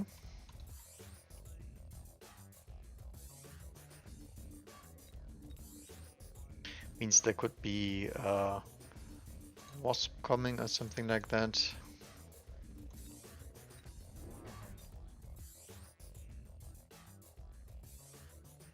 We really go aggressive with this.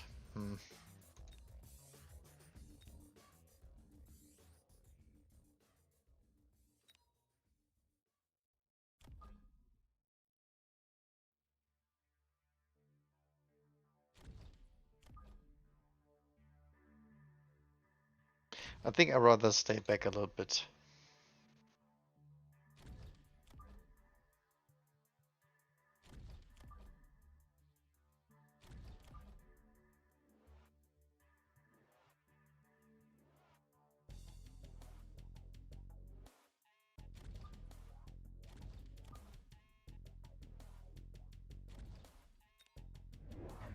Yep, so does he.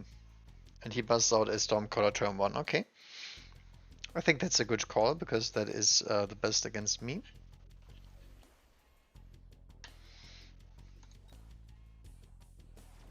On the other hand, he will lose the spiders immediately.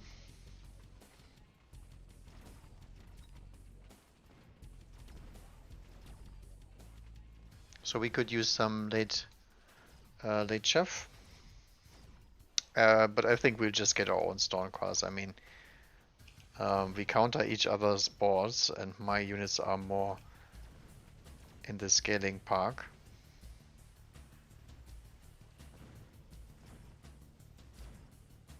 Nice. This is an excellent outcome for us. Every round that cost control loses is bad for tempo for them. Oh, look at that nerfed melting point. Scorpion we don't need. I think this is a skip.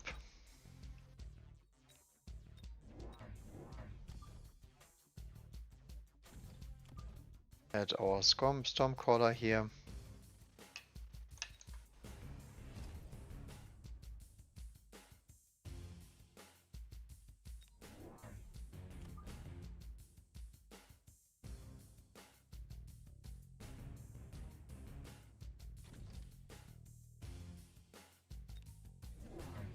Yeah, he's on the full Stormcaller train. So this is just improved melter he takes. Okay, that's great for us, because it makes his melters more expensive for no reason.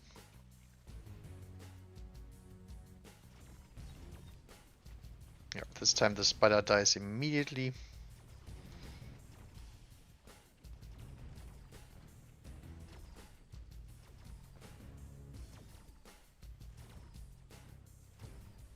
And we need 2 more Stormcallers here to get rid of the fangs.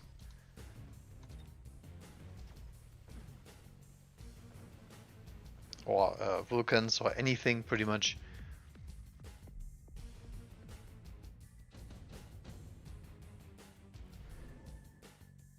Ooh, quadruple crawler drop. I think that's too good not to take. I mean, I don't have any crawlers.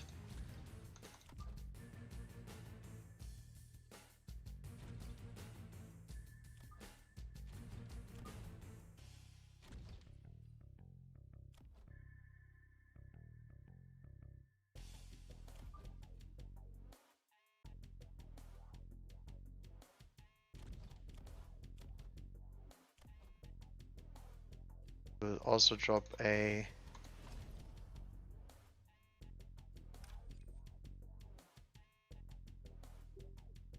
little distraction unit here.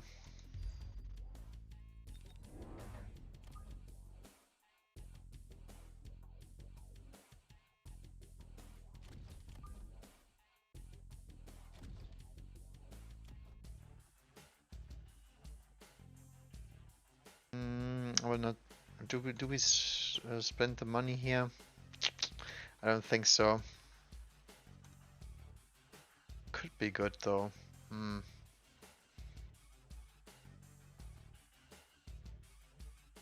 Yeah, let's do it. I'm a little bit afraid of Wasp here. There is no Wasp coming, there's Mustangs coming. Okay, that is absolutely fine with me, I think. Because that plays into our Vulcan plan.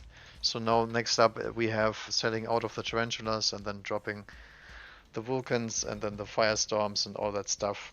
Hopefully we get some marksman level at some point here. This is making me quite sad here.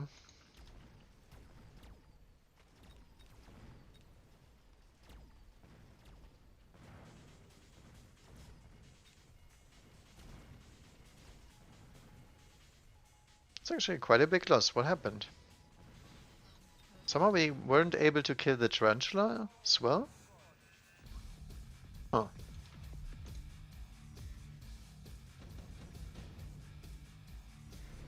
Probably just the crawlers. I think Wasp Bomb is unnecessary. It's good for him.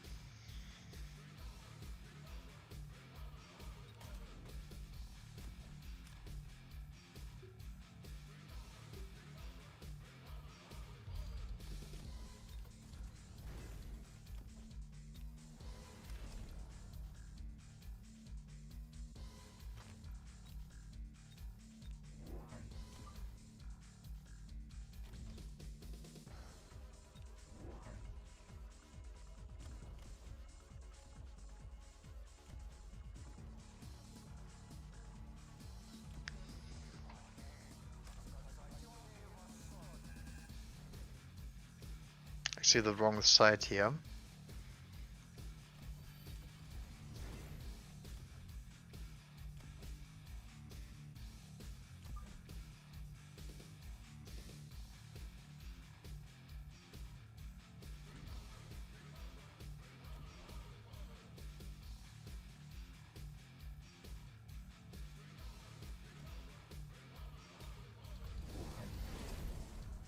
Okay, goes into a Mustang. Alright.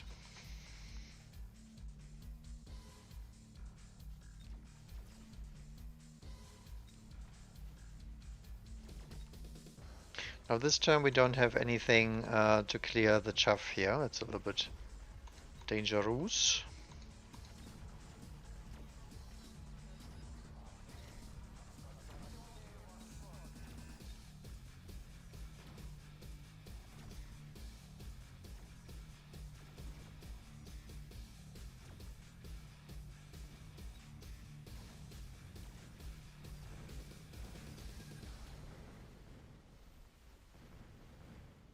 That's so much tempo.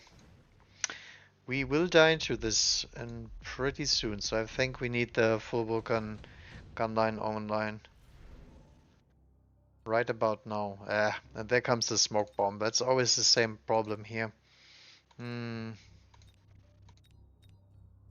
I think we have to pick that.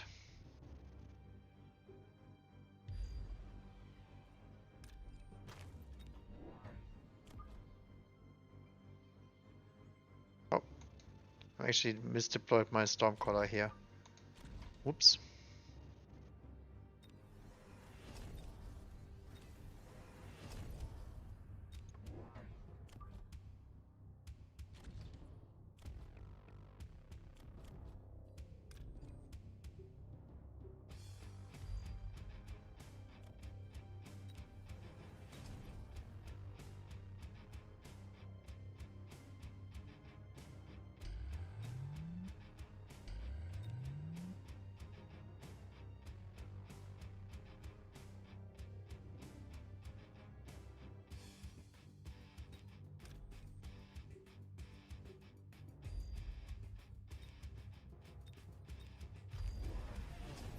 He goes for the ion beam, okay.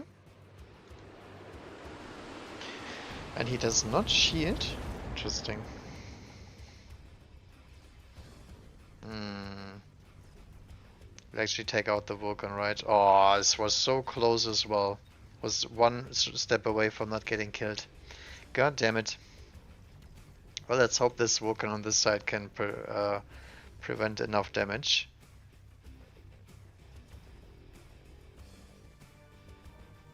Because the smoke landing is really big. But I think we will lose the interceptor and everything.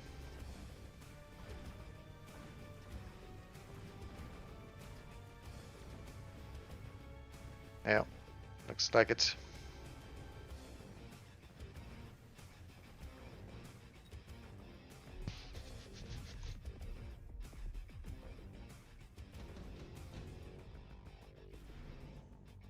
Okay, this time we don't get cheese. That's nice. I think the worm is fine here, right? Or do we just drop the wraith? I think I actually like the wraith here because we can throw those mustangs a little bit.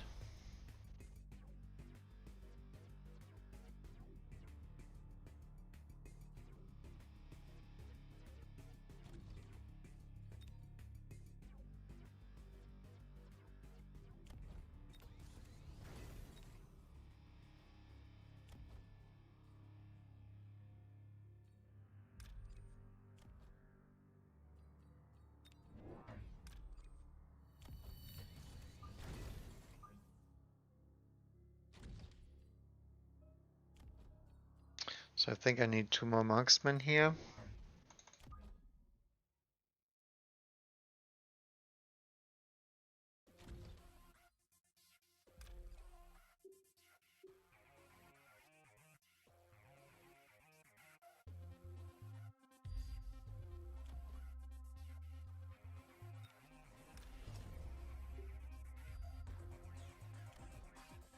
So I'm thinking he's gonna drop some oil or some cheesy shit like that. So I would say we need some sort of protection here.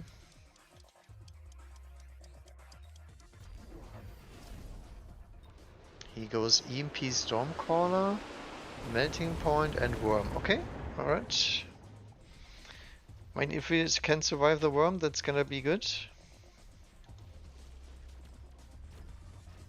That's a big if, but he doesn't run armor for some reason. So his Worm is way, way weaker than it could be. For some reason, this Melting Point does target the Vulcan straight away. Okay, I did not expect this. Apparently I need like 10 more units to clear Chaff, because the targeting is not looking very sexy here. I think we still can make it.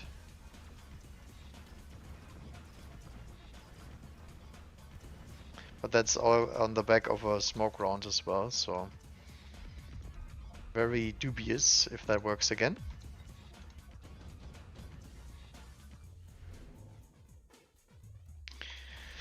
Bombardment has to be the pick.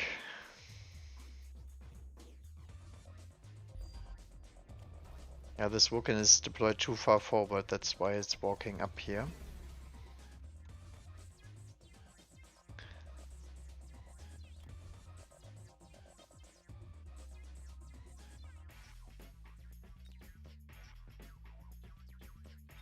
Still 2 more Interceptor, we need more Vulcans as I already said.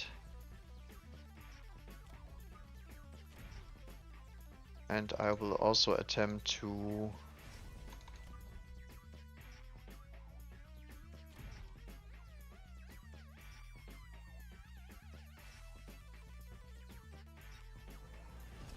sticky oil that.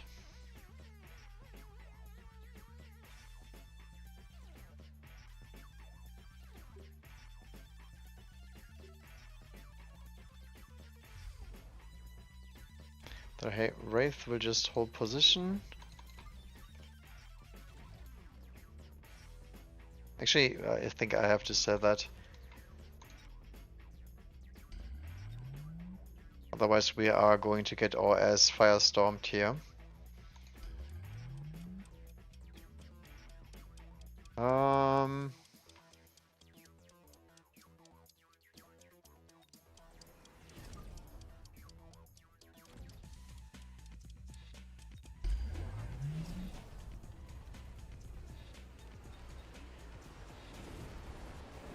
Okay, I did actually hit something with the orbiter there.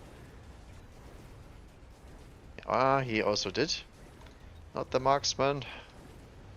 Don't kill the marksman. Oh. Ah, I got a double hit on the same spot. Dang it.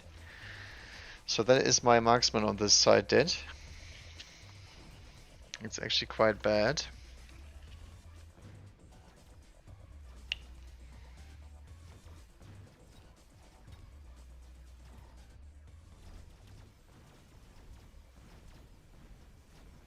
Running out of fangs now.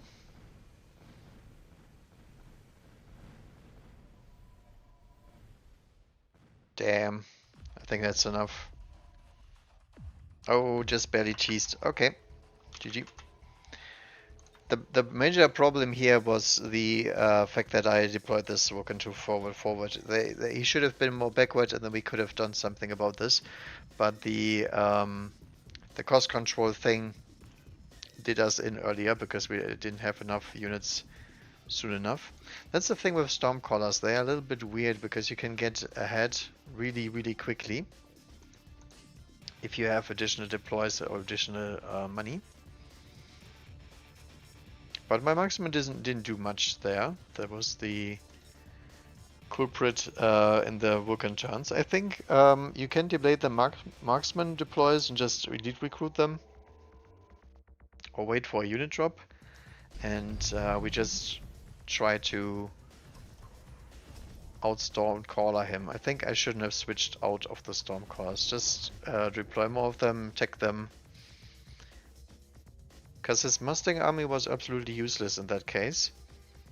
They just get in the way if they move forward. If they keep shooting at rockets, it doesn't matter.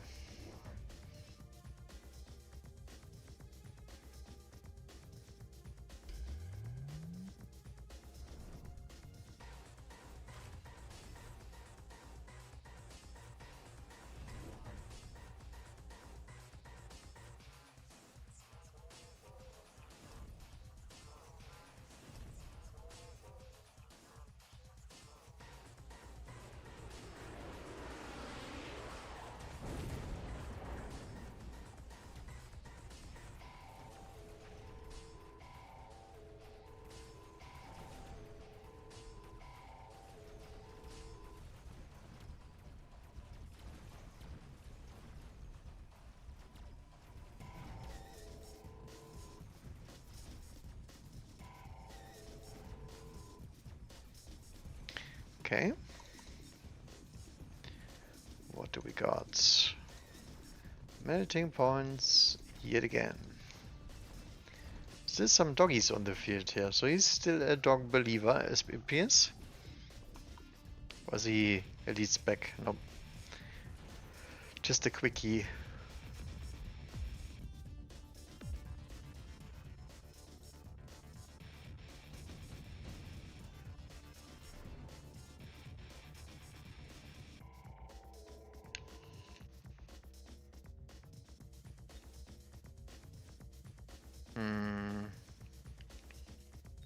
Probably takes the Farseer to answer the Wasp. Also pretty good into Hound and Phoenix.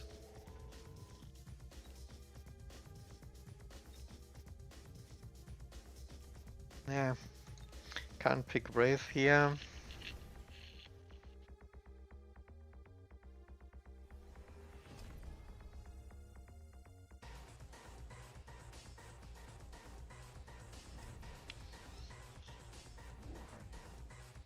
I think this tower is toast.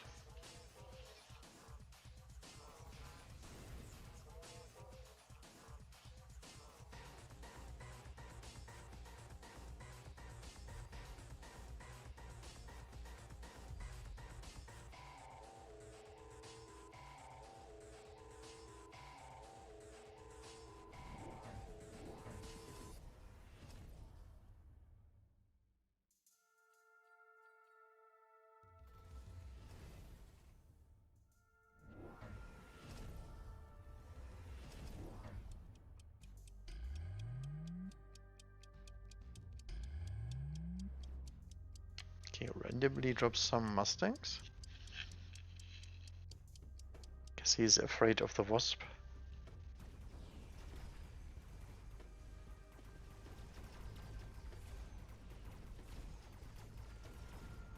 Yeah, but he doesn't have any answer to the Wasp at the tower. And for some reason this tower is not fortified at all.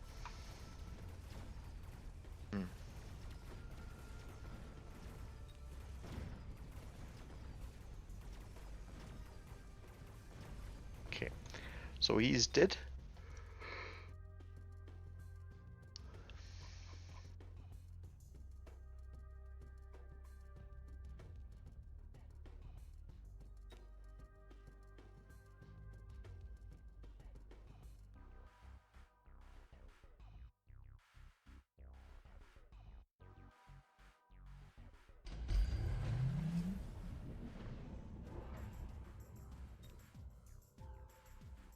Ignite Vulcans. Ugh.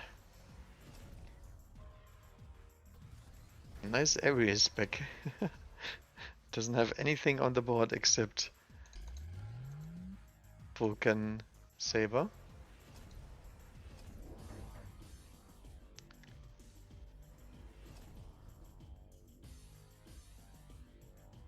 Yeah, I don't like this. There's zero answer to the Stormcallers on that side of the board. That sounds pretty dangerous when you're dealing with EMP and 5 deploys. Oh yeah, I wanted to play the chaff worms. I completely forgot about that tactic.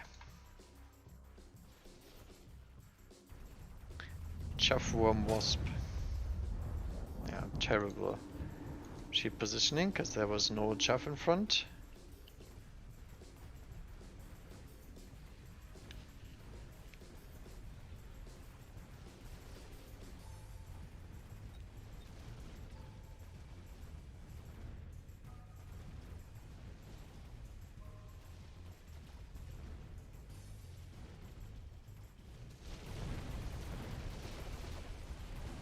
There's the damage, by the way.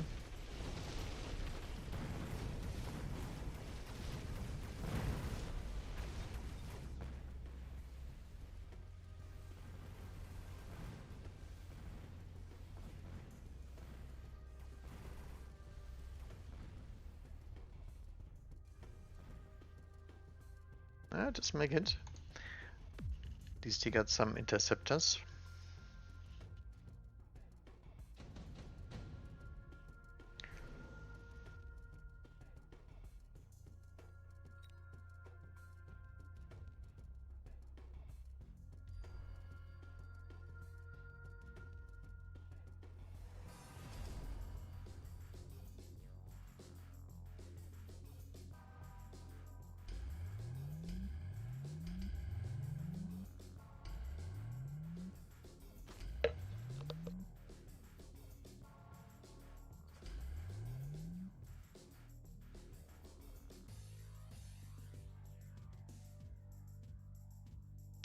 Lots of big spells this turn.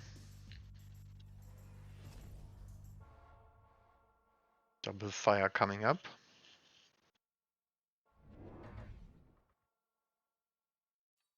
More Stormcallers, he says. Okay. I do agree, but they don't have any range fire, anything to deal with this fang problem. Okay, okay.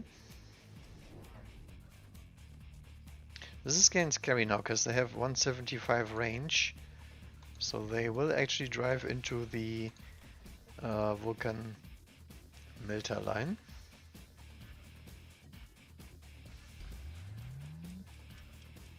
But maybe it's necessary to get rid of these fangs, and this guy does not have any units at the front. Neither does he, I guess.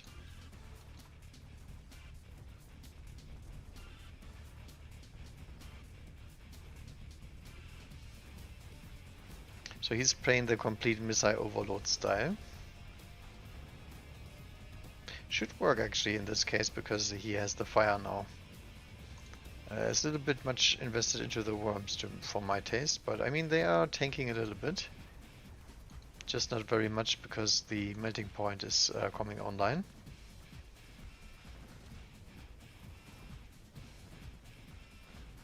Looks good enough.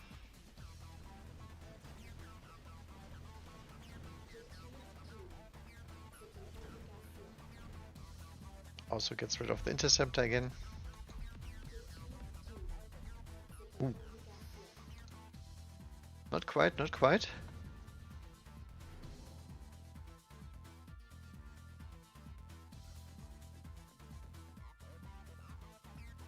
Tank production.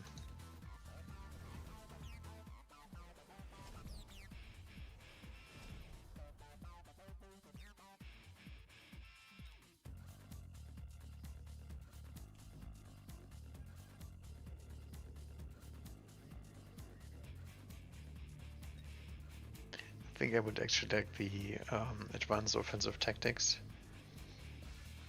Unless he wants to click range and upgrade all of these.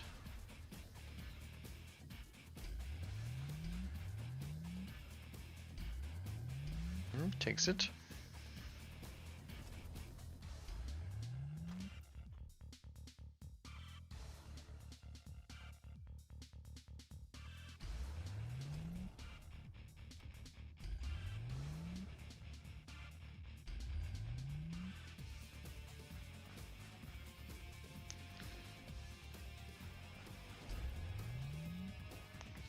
Trump's problem is there is no late fangs coming, and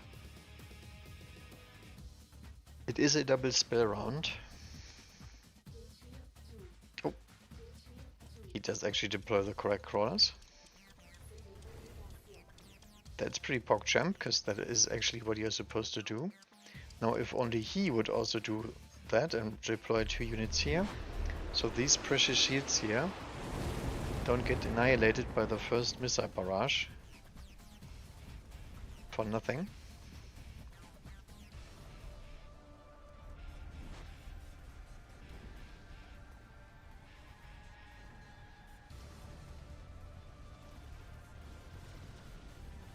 Okay, because the offensive tactics allows him to his worms to clear these big units faster and also boost the Stormcaller damage. And I think damage output is actually a problem that he has, or had. Yeah, Stormcaller meta looking strong. They're winning everywhere.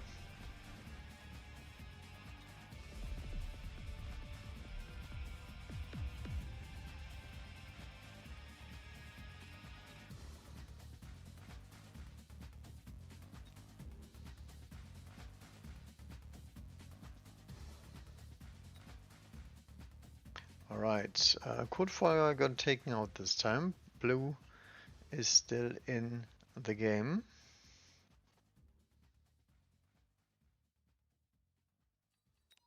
Blue, Kitty, Tonics, Thala, and Belief. Okay.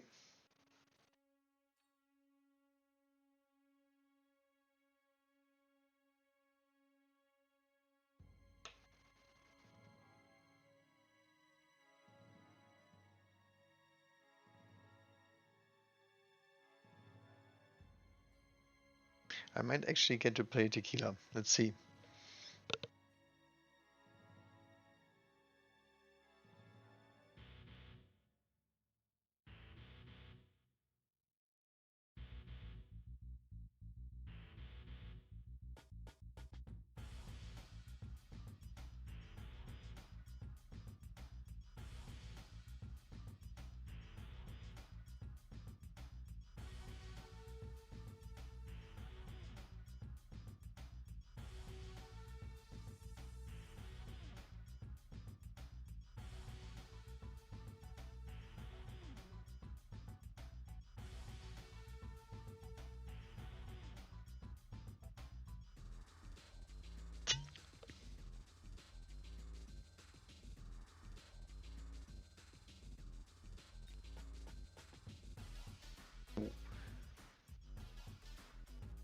So Blue Hair beat Agree.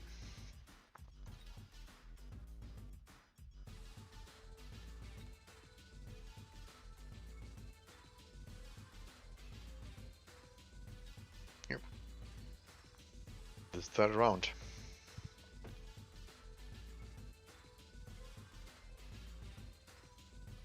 Oh, I actually eliminated that poor guy. That wasn't me. It was somebody else.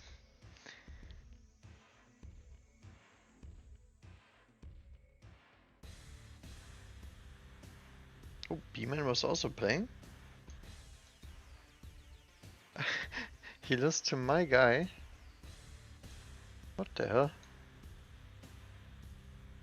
Evil twin. Sadly, it's not Jesse.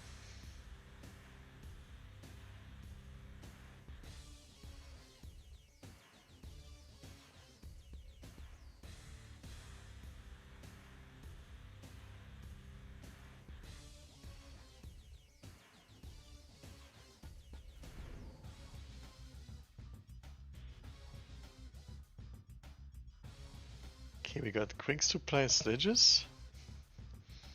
Fast Spink.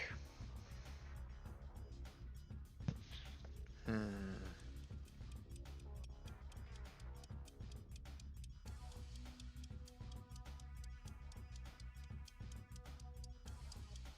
think I like the quick supply here.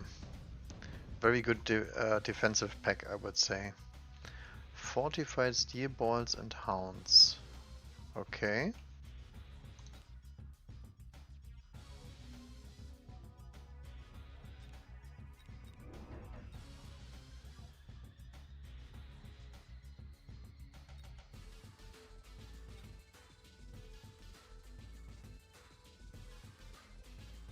I don't like this.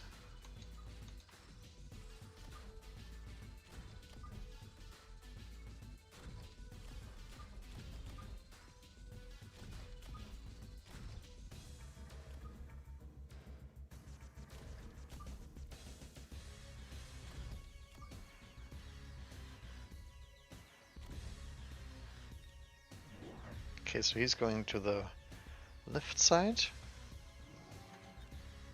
Has incendiary bomb on the hounds.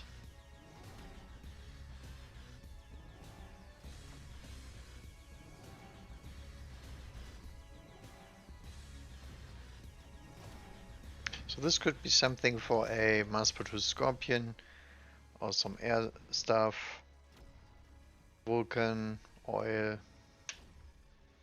all the good stuff.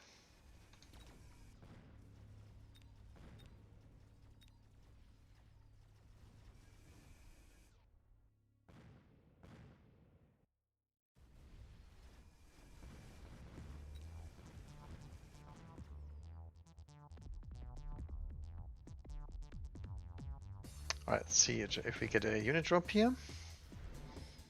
We do not. Missile strike. Extended range Vulcan, underground, and heavy armor. I mean, he's probably gonna take the heavy armor, I guess. So I think I will be taking the underground.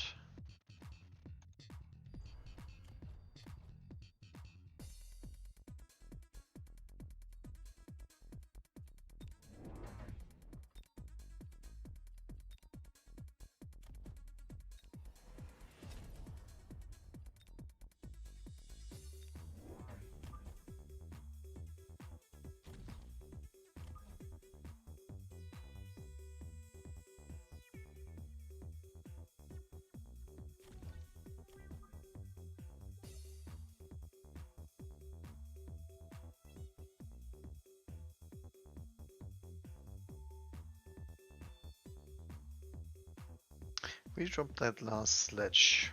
I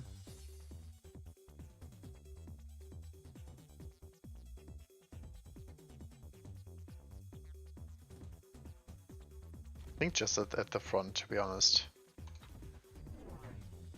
He goes Phoenix this turn, okay. I'm not quite sure if that's worth, but that's fine. Ah, we get both of our towers. Actually, my sledge might actually prevent that. Interesting. Nice. So I put my crawl a little bit closer than he did put his. And my sledge did turn around, which is better than a Phoenix turning. We do still lose the tower here, but I mean, it doesn't really matter, right? Actually, it does, because there's hound flanking coming in. Okay.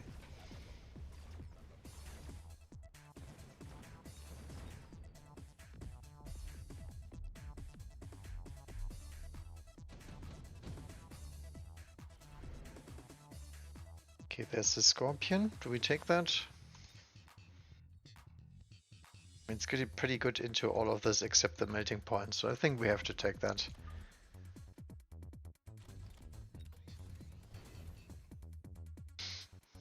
Oh,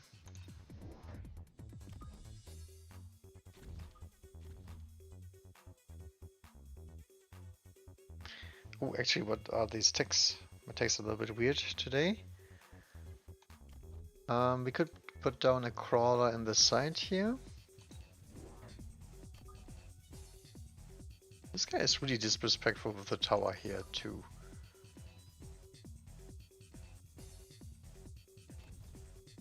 I think I will deploy a chaff unit here.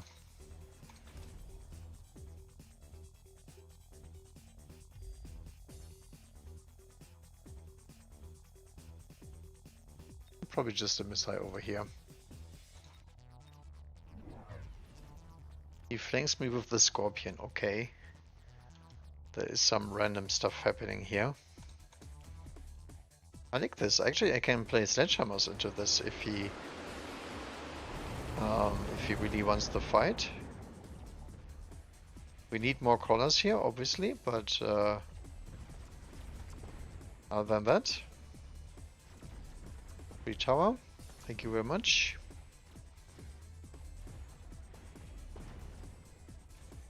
We can delay that push with a crawler. No problemo.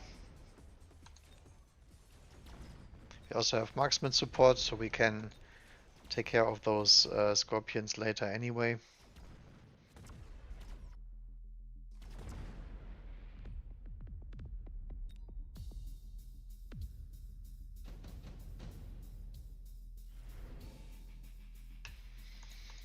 Javelin. Ugh.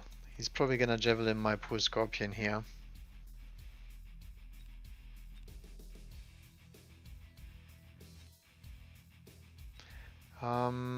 He might also might Rhino Assault to take my tower.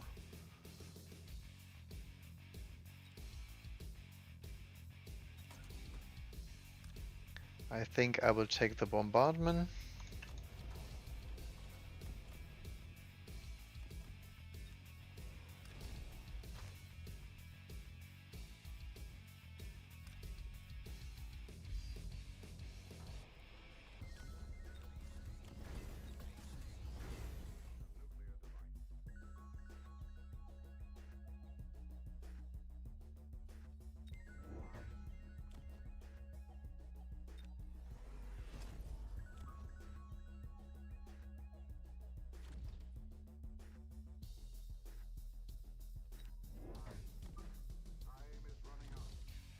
Put some collars up front.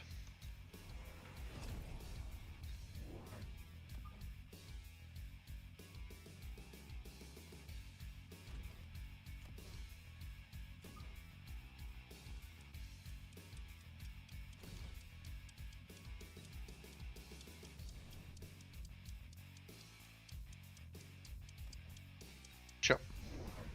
He does not do it? Okay, that's super weird. I mean, this guy is really a scorpion enjoyer. I can't say anything about him. Doesn't even take range. Okay, I guess we can go sledgehammer answer then. Because we already have the marksman as backup support, so we can use those later if he does something weird with the scorpions.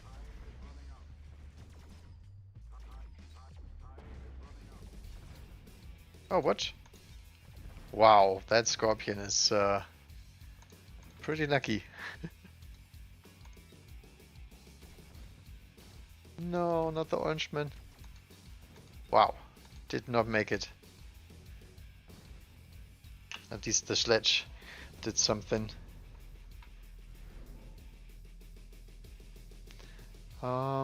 Advanced shield, incendiary.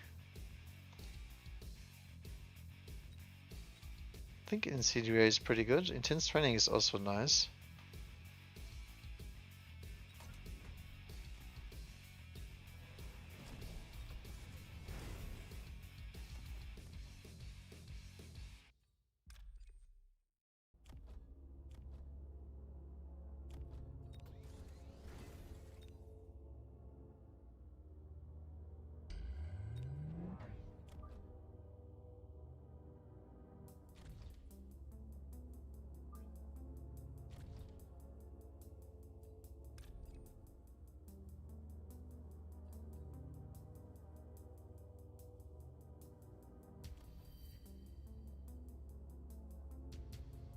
I think I should have dropped a crawler here this turn.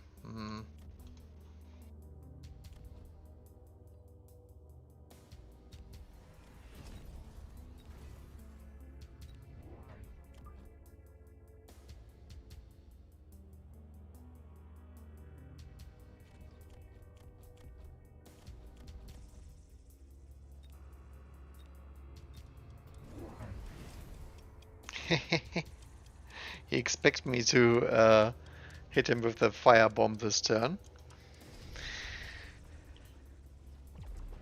Look at that. Very nice.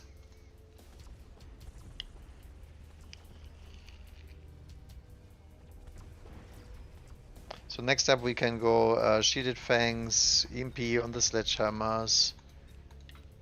How does this tower always stay? He does not give any damn about that tower, for sure.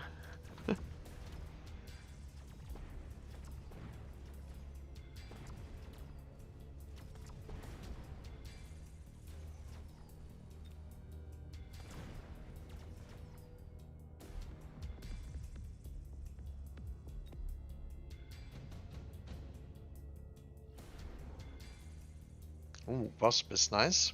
Can take that to the flank or even the Raiden. I think the Raiden is even better.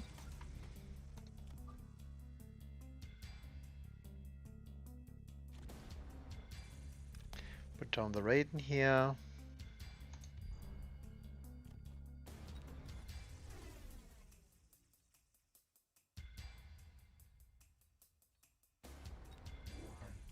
We'll actually drop another crawler here, just in case he does something cheeky. We need the beacon this time.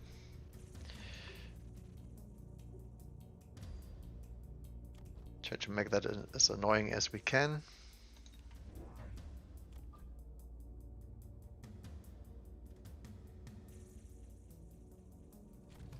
More fangs.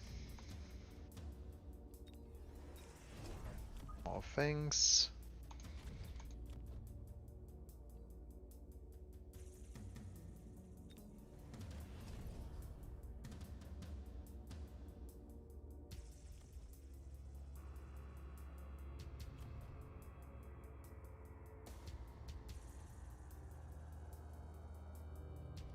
I think that's it.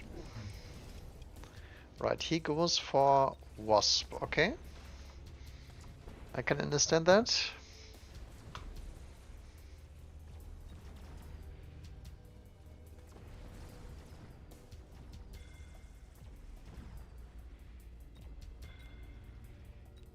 So he has a bunch of phoenixes here that he could jump drive if he wants to. I think it's time to hit the EMP button now. We need Mustangs for sure. Although we have a bunch of fangs already, could also leverage those.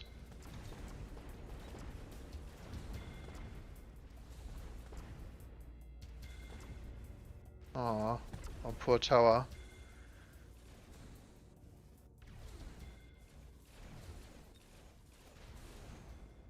Yeah, the Wasp actually does us in here. He has a lot of jump drive pressure, so this is getting pretty scary here. We could go for Mass Wasp ourselves, to be honest. Because he has so much invested into the light ground stuff.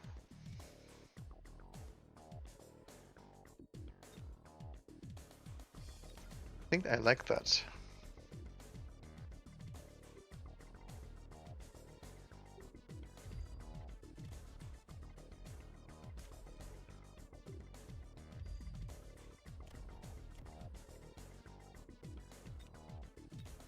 So I will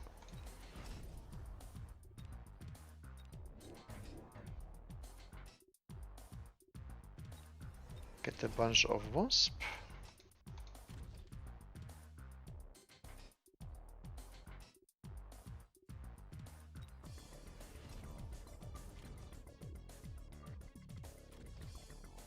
With anti-air. We'll drop that so we get rid of those faster.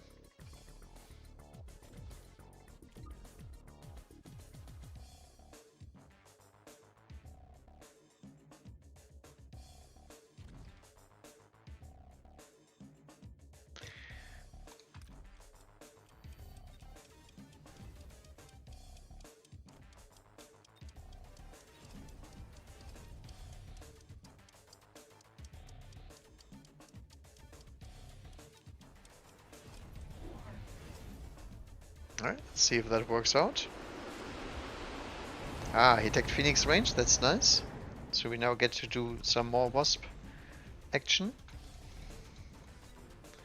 Can we take that tower, please? Just one Wasp is shooting at the tower, god damn. There is some pretty weak shooting. That's fine though.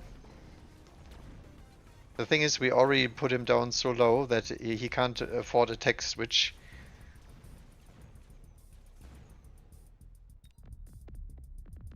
Sledgehammer prevails. GG or 1500. I mean, his Scorpions were pretty effective. The problem is this flanking, all that stuff. The steel balls, he just did not sell any units.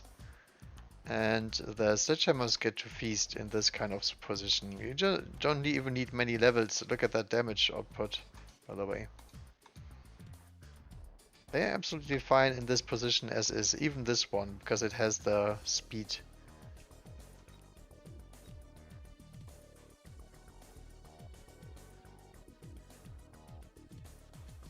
Six MMR feels Batman. Alright, let's have a look at Kitty. I bet you Kitty loses against Believe, but you never know. How many Mustangs, how many Melters, how many Stormcallers? That's the questions we will ask. Ooh, I see Siege Scorpions. What did I tell you? There's a sheer absence here of Mustangs, but the Stormcallers are here and they are leveled. I guess there was a Scorpion drop, I assume. Or did he put them up too deep with the worm, even? Who cares? Look at that. As far as we know, Siege Scorpion has 100% win rate. That steel balls, though, this item here is doing much work. I guess not anymore. But steel balls is something that this unit here cannot kill. Ooh, it actually got a very close shot on it. Never mind, he has EMP. I guess if he EMPs the Scorpion, he gets back into the game. If he has range on the Scorpions, that shouldn't work.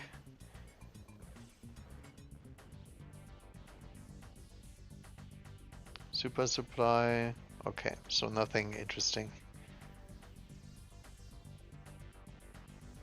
Shoot. Nope.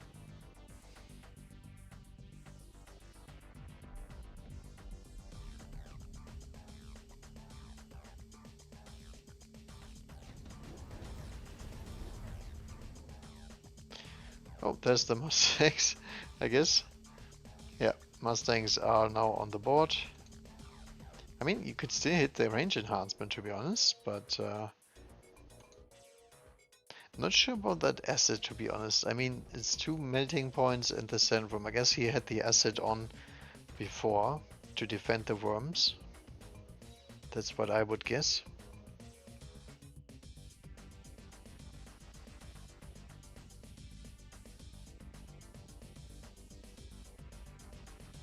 Big balls of steel here. Late fire doggies. There's very little chuff on these boards. There's barely any late fangs and whatnot, just some doggies in the back. More Stormcallers, okay.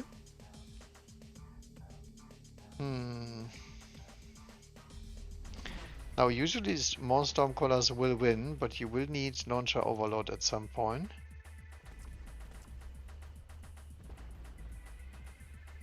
Yeah, that item though, that's gonna make a big difference here, because that will actually drop the acid right in front of the crawlers, where they die rather quickly. Or in front of the balls, actually. I'm not sure why he beacons the worm, because I don't think the worm showing up later is such a great idea, since you lose the entire game before the worm arrives. I think that's very, very greedy. What do you know, Kitty? Kitty always plays like this. Okay, so deserved loss here. Didn't pick the Mustang, GG.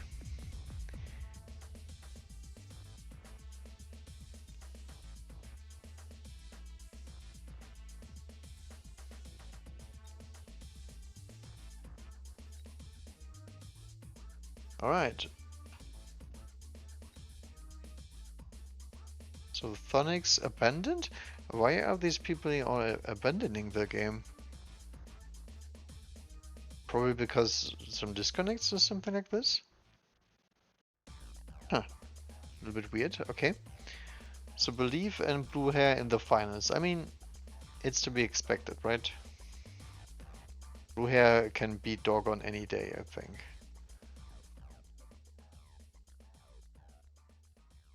Jezza is 3-2. Okay, so we can still get our rematch here.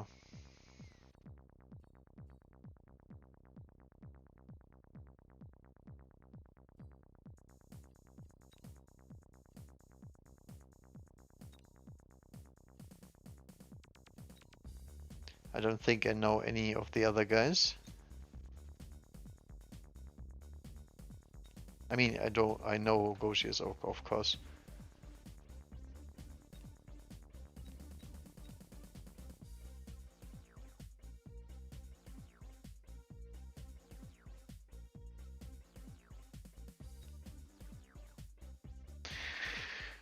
Oh, and I forgot, how many points do I have?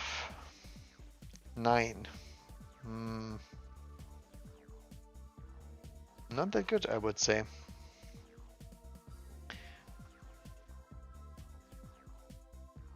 Because these guys have like 15 points and more, so that is no good.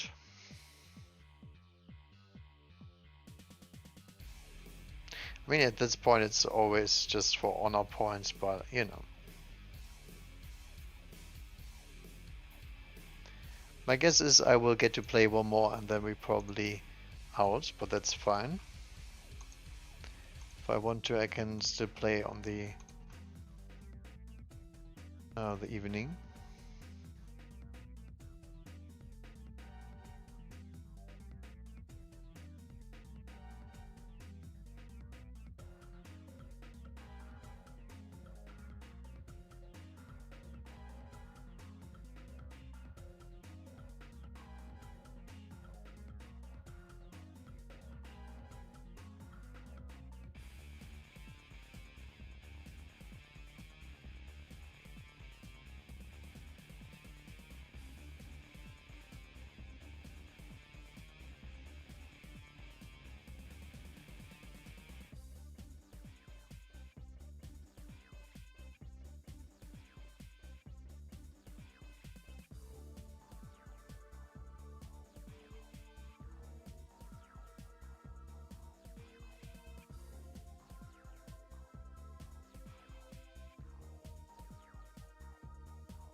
Alright, we get another random guy. Okay, I guess we are playing the Stormcaller matchup yet again. Yeah, I think as long as the opponent does not break the rules of a normal engagement, I will just spam the Stormcallers as I should. Do we go as far and pick the Amplify spec though? That is not a great spec. I mean, Giant spec is not much better, but at least we get to get the Vulcan for free.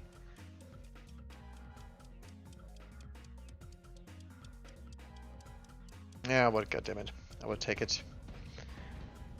He is Steel Boy Missile, okay? Yeah, so he's actually aggressive. Well,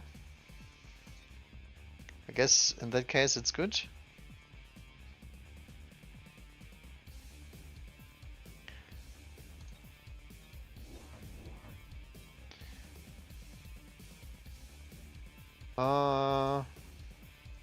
What kind of defense do we want to do?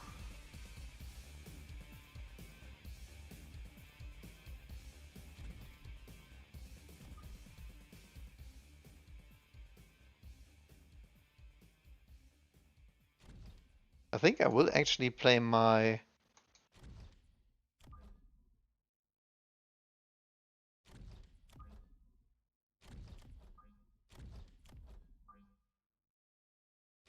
very unusual style.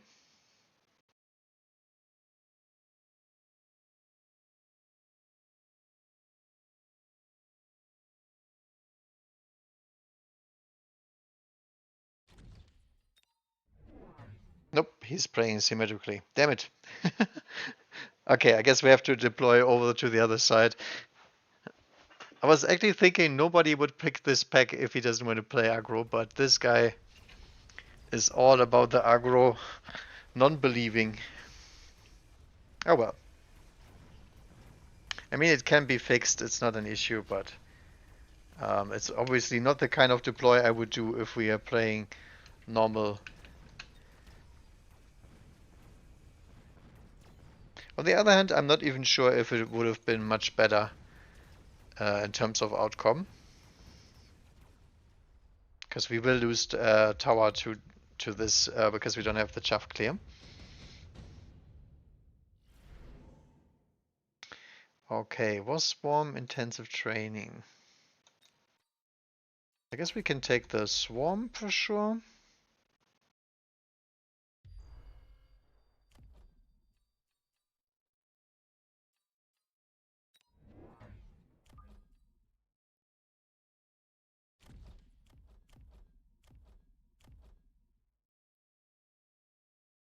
Then we draw those units in.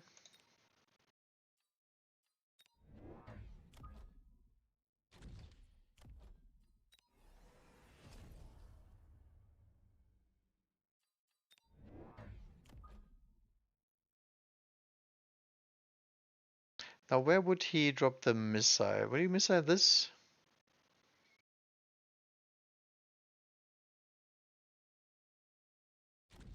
Maybe.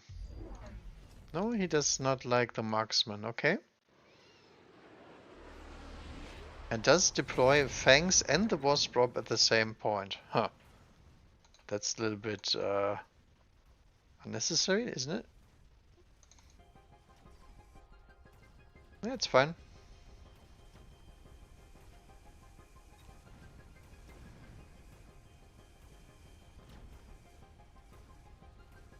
The downside of this dragging is that these stitches get killed by the steel bolts a little bit faster. And that we obviously do not like.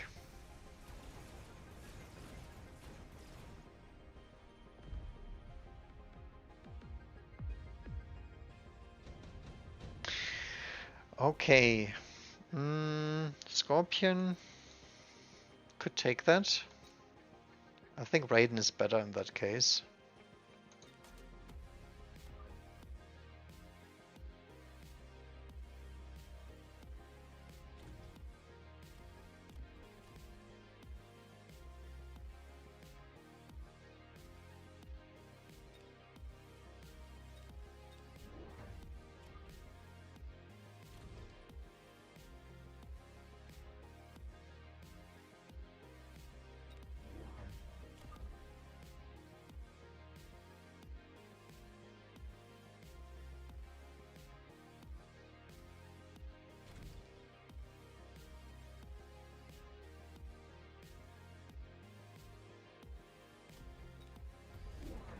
Ah, there we go. This is the kind of cheese I'm expecting when I see that unit drop. It's fine though.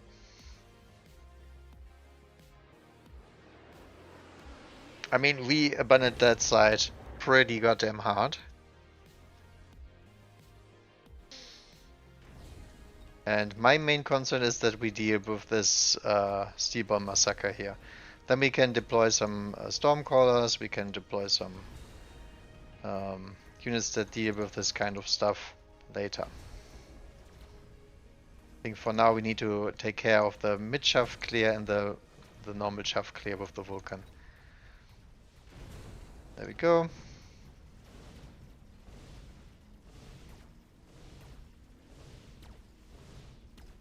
And Phantom Rays are really, really bad into Fangs and Chaff anyway.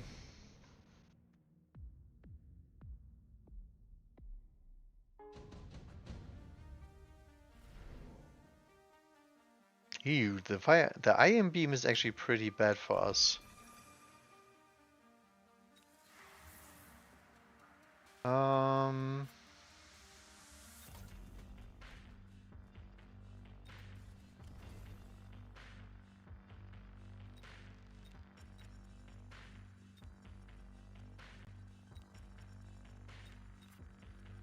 What do we do about the Phantom Ray? Do we even respect that, or do we just ignore it?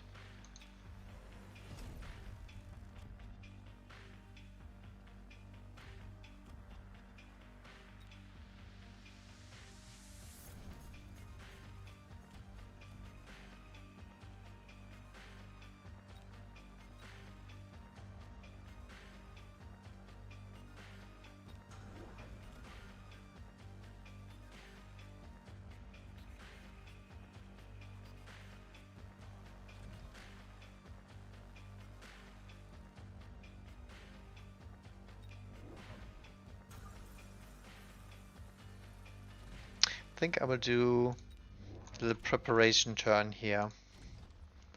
So we actually get to fight. Yeah, the Iron Beam is nothing we can do about. That is just bullshit, and that's how all the spells in this game are. Wow, he does actually drop a random crawler in front? Did not see that one coming.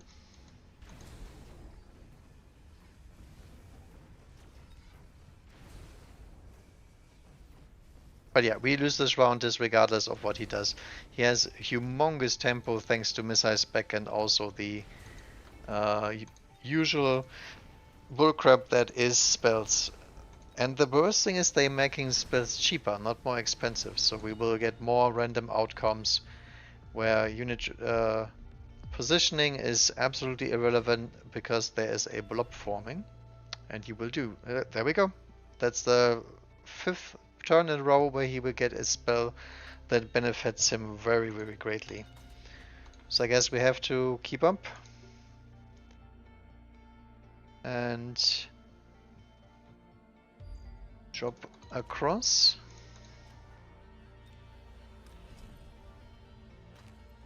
Sell out of that one.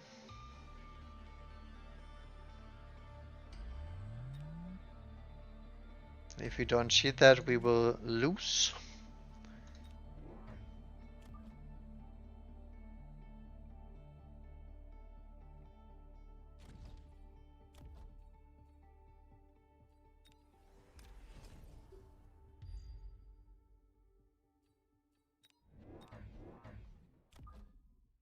More things.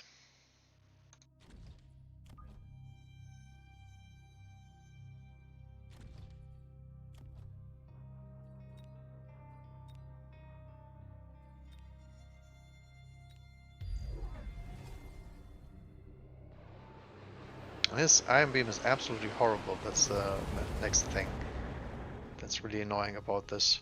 But it doesn't matter because the Iron Beam has too much damage to not work. That's just the gist of it.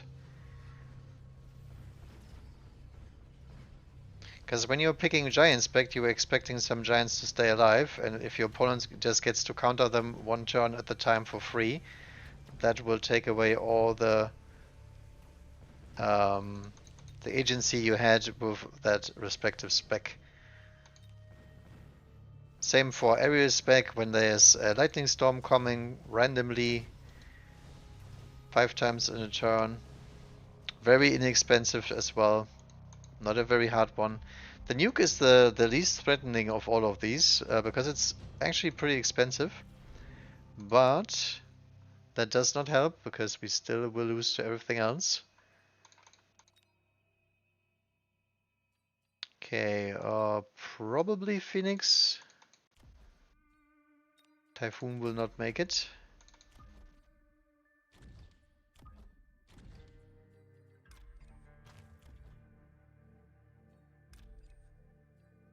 I will just drop that on my own flank here.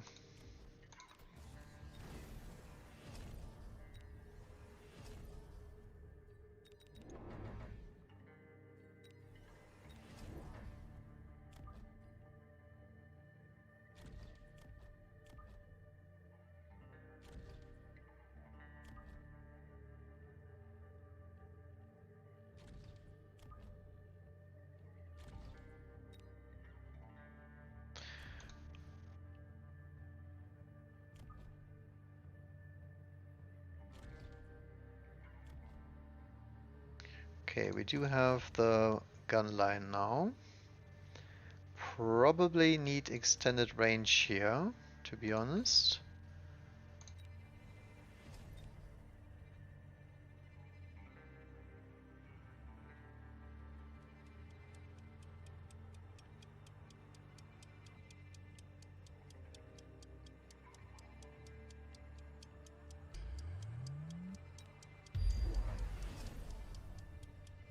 Ew.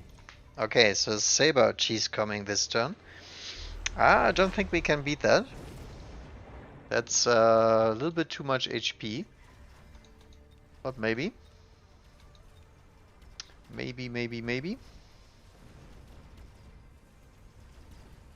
Okay, we do kill the Phantom Race for now. The Saber takes a long time to killing these Fangs, but we lose to this one. This is the 201 special. Get some sort of tempo going, spam Stormcallers into oblivion. That is all that the server plays. And the thing is, it's very effective because the Stormcallers never can die, and they deal the damage. They are the main damage dealer in every sense. And I mean, what I'm supposed to do, I cannot drop Stormcallers as many in one turn. Shield cannot counter that one. I can send a worm into a Sabertooth ball board, but that does not work. We know that. What do we do here?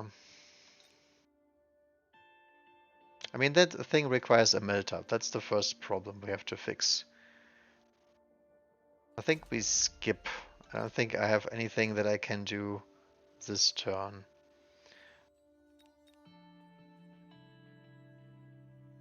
So, melting point for sure.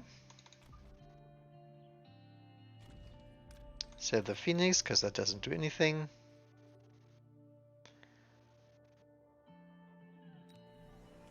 Range the Vulcan.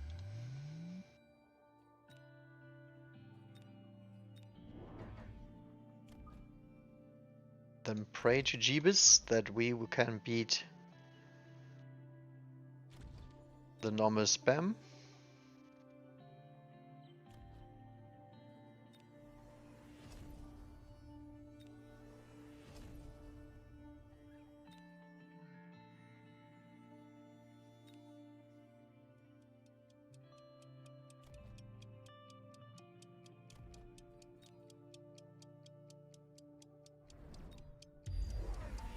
Hacker. What the hell? He's mass cheesing rockets, okay. That's fine with me.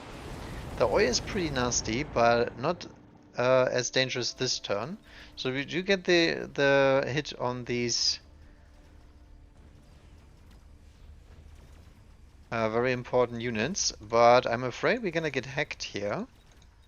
I'm not sure about this one. Maybe I should put EMP back on the menu, because EMP does deal very well with this kind of cheese stuff.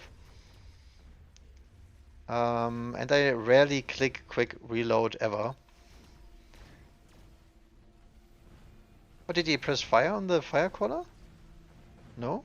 Okay, then I actually ignited the thing myself. Feels Batman. Feels Batman. Okay, so it did work out this turn.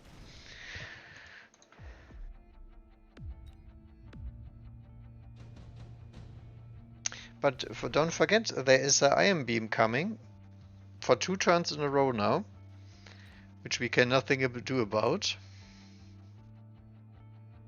And yeah, that's gonna be very, very bad for us.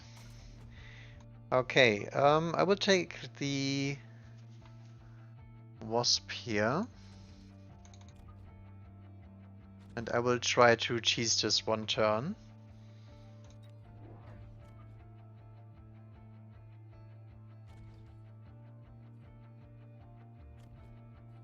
So we maybe survive the Iron Beam.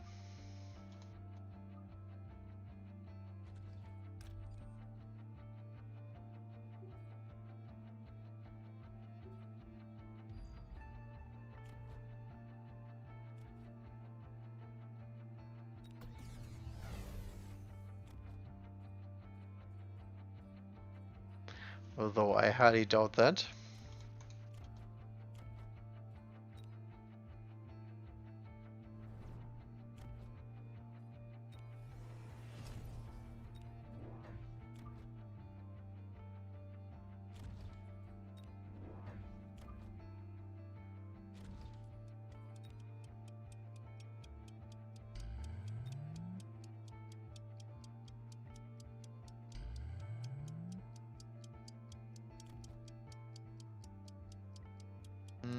Not really selling anything here. Yep. This is exactly why I dropped the Fang over there. Ooh, do we get the tower here? That would be lovely. Nice.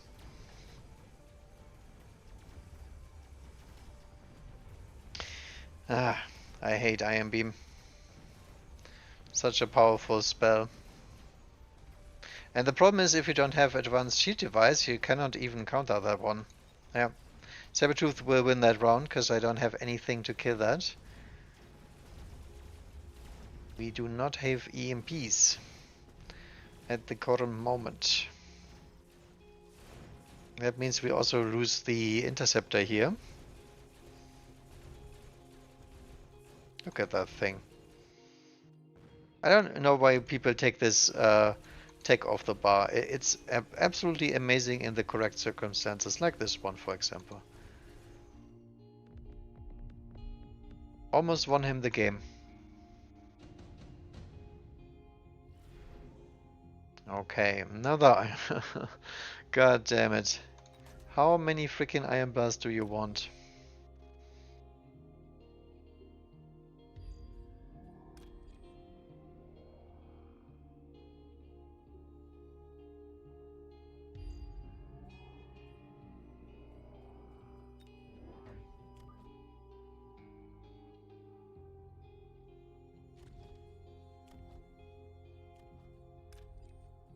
So Oilage is also coming up here.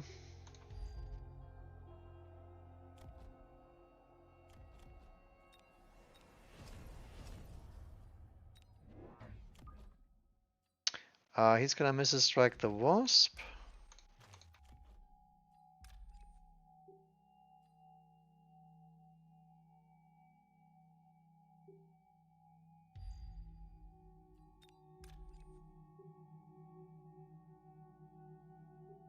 Actually, I will try just a turn around.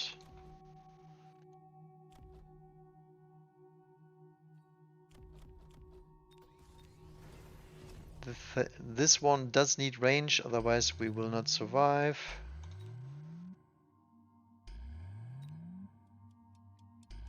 The stuff everywhere.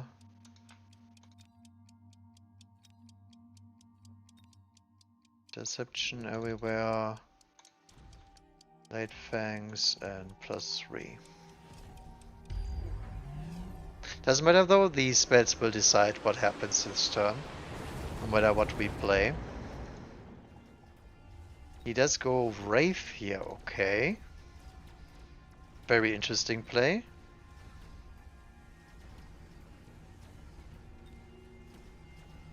Nice. So the Iron Beam was hitting okay, but I did not get the Stormcallers. So let's hope that the Missile Interceptors do it. Okay, so this is great stuff.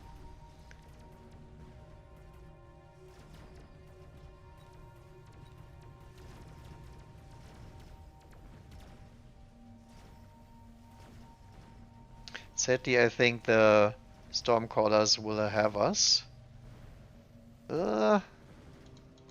Depends how much the interception devices can do. Oh, this is so sad. We lose to one Stormcaller here, I think. Oh, we don't. Oh, my goodness. We actually wouldn't have lost to one. We would have lost to two Stormcallers, but you know. Same thing, same thing.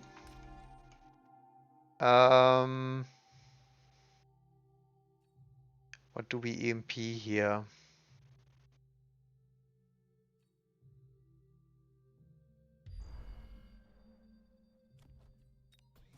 To be honest, I think we just click this and try to kill the Wraith.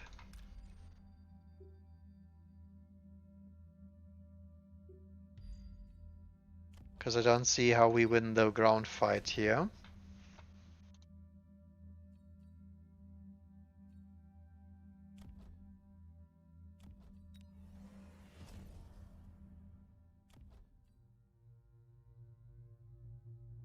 Do we need bigger marksmen?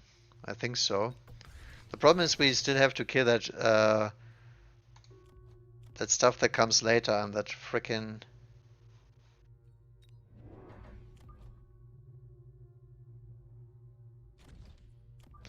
unit over there.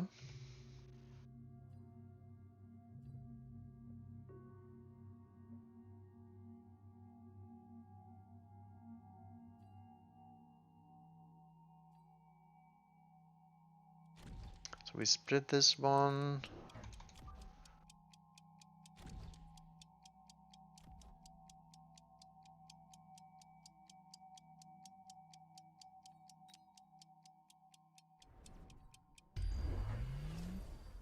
Okay, I will get EMP'd. But to be honest, the EMP effect is so large that I cannot really help it.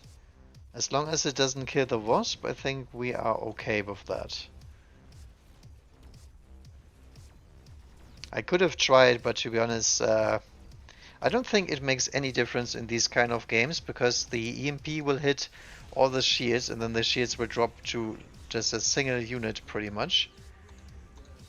And this wasp play was much more promising than anything else we've done this turn. Hackers don't do anything in this kind of situation. So the Wraith hacker thing lost him the game here. Okay. GG's.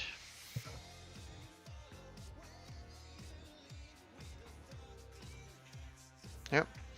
Guess we still did it, but not without a bunch of Stormcaller spam. This Saber though, that is an absolute monster of a unit. That was actually the Phantom Ray and the Saber were the tempo heavers. This and this is what lost the game afterwards. The Hounds were okay, but not good enough. They get countered by Missile Interceptor as well. Okie dokie. Nice. Blue Hair won. Congrats to Blue Hair. Oh, look at this. We actually made it into the top 13. Barely on the map. But that's